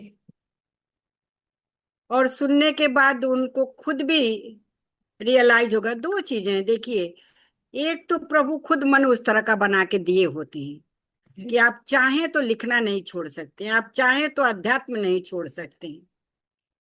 आप चाहें तो मेल जोल बढ़ाना नहीं छोड़ सकते, है ना। लेकिन यही है कि पहले तो आप अपने आसपास एक भाईचारे का माहौल बनाइए। प्रेम का माहौल तो पता नहीं युवा बच्चे प्रेम न करने लगे। प्रेम का मतलब है शाश्वत प्रेम बनाइए, किसी से भी बनाइए, शाश्वत प्रेम बनाइए। अगर शाश्वत प्रेम है तो वहां गलती सलती सब माफ हो जाती है। जी बिल्कुल। आप आधी जंग जीत जाते हैं अगर जब और दूसरी प्रेम। बात, जी। हम मानव होने के नाते बताइए, अगर कोई 100 अच्छा काम किया, एक दिन कोई गड़बड़ कर देता है, हम तुरंत उसी दिन टूटना पसंद कर लेते हैं। इसने तो ऐसा कर दिया, भूल जाते हैं कि उस आदमी ने पीछे क्या किया है, आपके लिए कितना अपनापन दिखाया है। और ये तो आजकल परिवार में ज्यादा दिखाई दे रहा है। तो सबसे पहले तो मैं दर्शकों और युवाओं को यही सलाह दूंगी कि देखिए, कहा गया है कि अ, फिर जहाज पर आए, कबीरदास जी ने कहा है। ऊपर की कड़ी थोड़ी सी हम्म। विस्फोर हो रही है। अरे मन अनंत कहाँ सुख पायो, हम्म। जैसे उड़ जहाज की पक्षी फिर जहाज पर आए। तो अगर आप परिवार से टूट करके चाहते हैं कि आप कहीं स्थापित हो जाएंगे, तो ये असंभव है। कुछ बिल्कुल। दिन हो सकते हो। जब आप अपने ब्लड को नहीं समझे, आप जहां पर रहे नहीं उस चीज को नहीं समझे कि ये क्या है, ये पत्थर है कि मनुष्य है। और मनुष्य है तो हमारा सहयोजक रहा, सहयोगी रहा है, नहीं रहा है, आपके लाइफ में उसने क्या किया है, तो आप दूसरे से 10 दिन जुड़ करके उससे फ्रेंडशिप निभा पाएंगे? नहीं। क्योंकि आपने तो अपने मन को एक गलत आदत में, एक गलत चिंतन में ढाल लिया। और इस वजह से बड़ा विभत्स रूप है। तो मेरा अनुरोध है युवकों से भी और बच्चों से भी। देखिए, मैं बच्चों को दोषी नहीं मान सकती। जी। जी। मैं अगर सारा का सारा क्रेडिट जिस घर के बच्चे नहीं समझ पा रहे हैं रिश्तों को, उनके माँ बाप का है। बिल्कुल। बिल्कुल। बच्चे तो नादान है, उनके ऊपर तो मैंने अभी एक आधुनिक अवमन्यु उपन्यास लिखा है। हम्म। इसके पहले मैं लिखी थी, ऐसे तो मैं सुहागिन विधवा नाम देने वाली थी। क्योंकि आज वही हो रहा है। हम्म। सुहाग के नाम पर चूड़ी नहीं, कंगन नहीं, टीका नहीं, सिंदूर नहीं, है ना। हम्म। मन उच्छृंखलता में भागता है। ये सब चीजें क्या है, बाधिती थी, हम्म। है ना। तो हम्म। ये सब छोड़ते छोड़ते, हम अपने संस्कार को छोड़ते छोड़ते, बच्चों को संस्कार संस्कार क्या है, बच्चे कैसे जानेंगे हम्म। आपने क्या दिखाया, क्या दिखा रहे हो। हम्म। तो बच्चों को संभालना माँ बाप का काम है। मैं टीचर रही हूँ तो मेरे सामने तो ऐसे ऐसे पेरेंट्स आते थे, हम्म। आपने बच्चों को मैडम डांट दिया, ये हम्म। डिप्रेस हो गया। हम्म। आजकल अच्छा, मैं मेंटल थोड़ी हेल्थ सी की बातें बहुत होती हैं। मेंटल अनुशासन हेल्थ। प्रिय आदमी, हाँ, हम लोग के प्रिंसिपल बुलाते थे और बोलते थे कि देखिए, हम्म। अगर कोई पेरेंट्स हम्म। केस कर दिया तो हम आपका साथ नहीं देंगे। अब हम्म। सोचिए टीचर के ऊपर कितना प्रेशर है। प्रेशर। बच्चों को पढ़ाना भी है, पास भी करना है, और बच्चा जो है मम्मी से कह दिया, मम्मी पापा आके बोल दिए कि ये तो डिप्रेस हो गया। अरे, हम्म। डिप्रेस होने की कंडीशन में बनाया किसने? हम्म। बच्चा तो 5 साल के, 2 साल के बाद आया ना स्कूल। हम्म।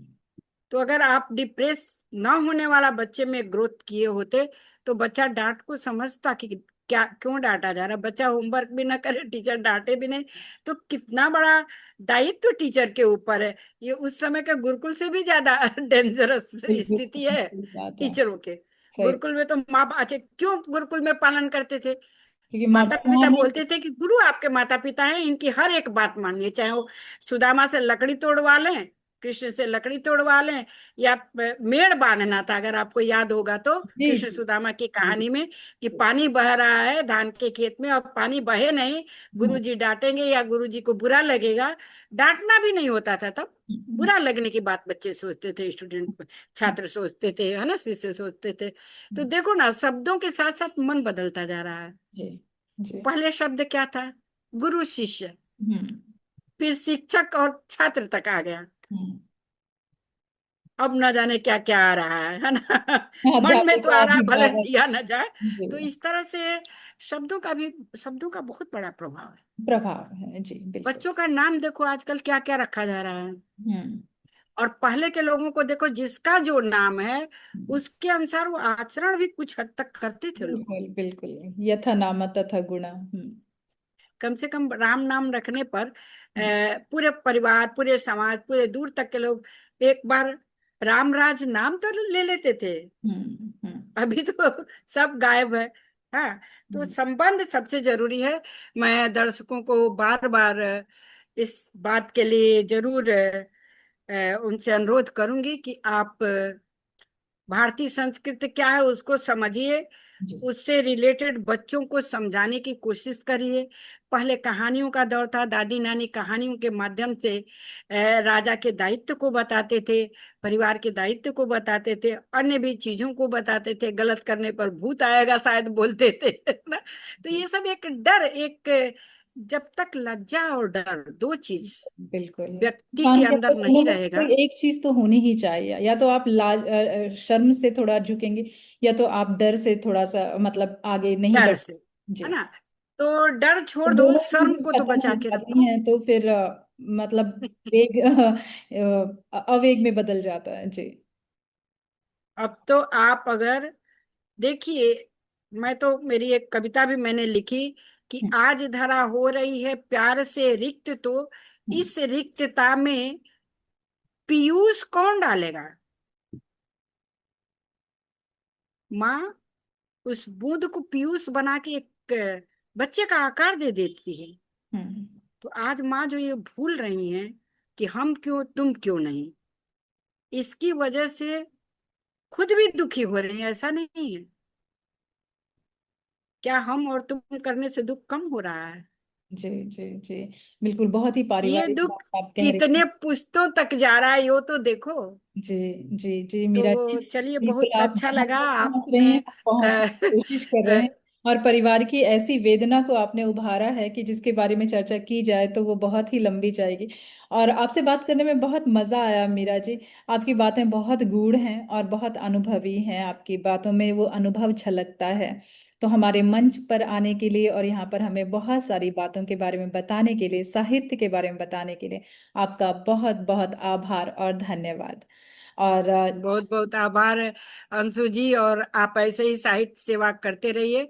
बच्चों को भी कभी कभी मंच पर लाएंगे, अपने बच्चों की, मैं आपकी बच्चों की बात बोल रही हूँ, तो उससे भी उनको ये लगता है कि ये तो बड़ी अच्छी चीज है, इसको किया जाए तो जी बहुत फर्क पड़ता है। जी जी चलिए, धन्यवाद। जी मीरा जी। और आज के लिए इतना ही, और अगली बार हम अगर दोबारा मिले तो हम बहुत सारी चर्चा फिर से आपके साथ करेंगे। तो जब तब तक के ओके, लिए धन्यवाद। नमस्कार। शुभ रात्रि। शुभ रात्रि।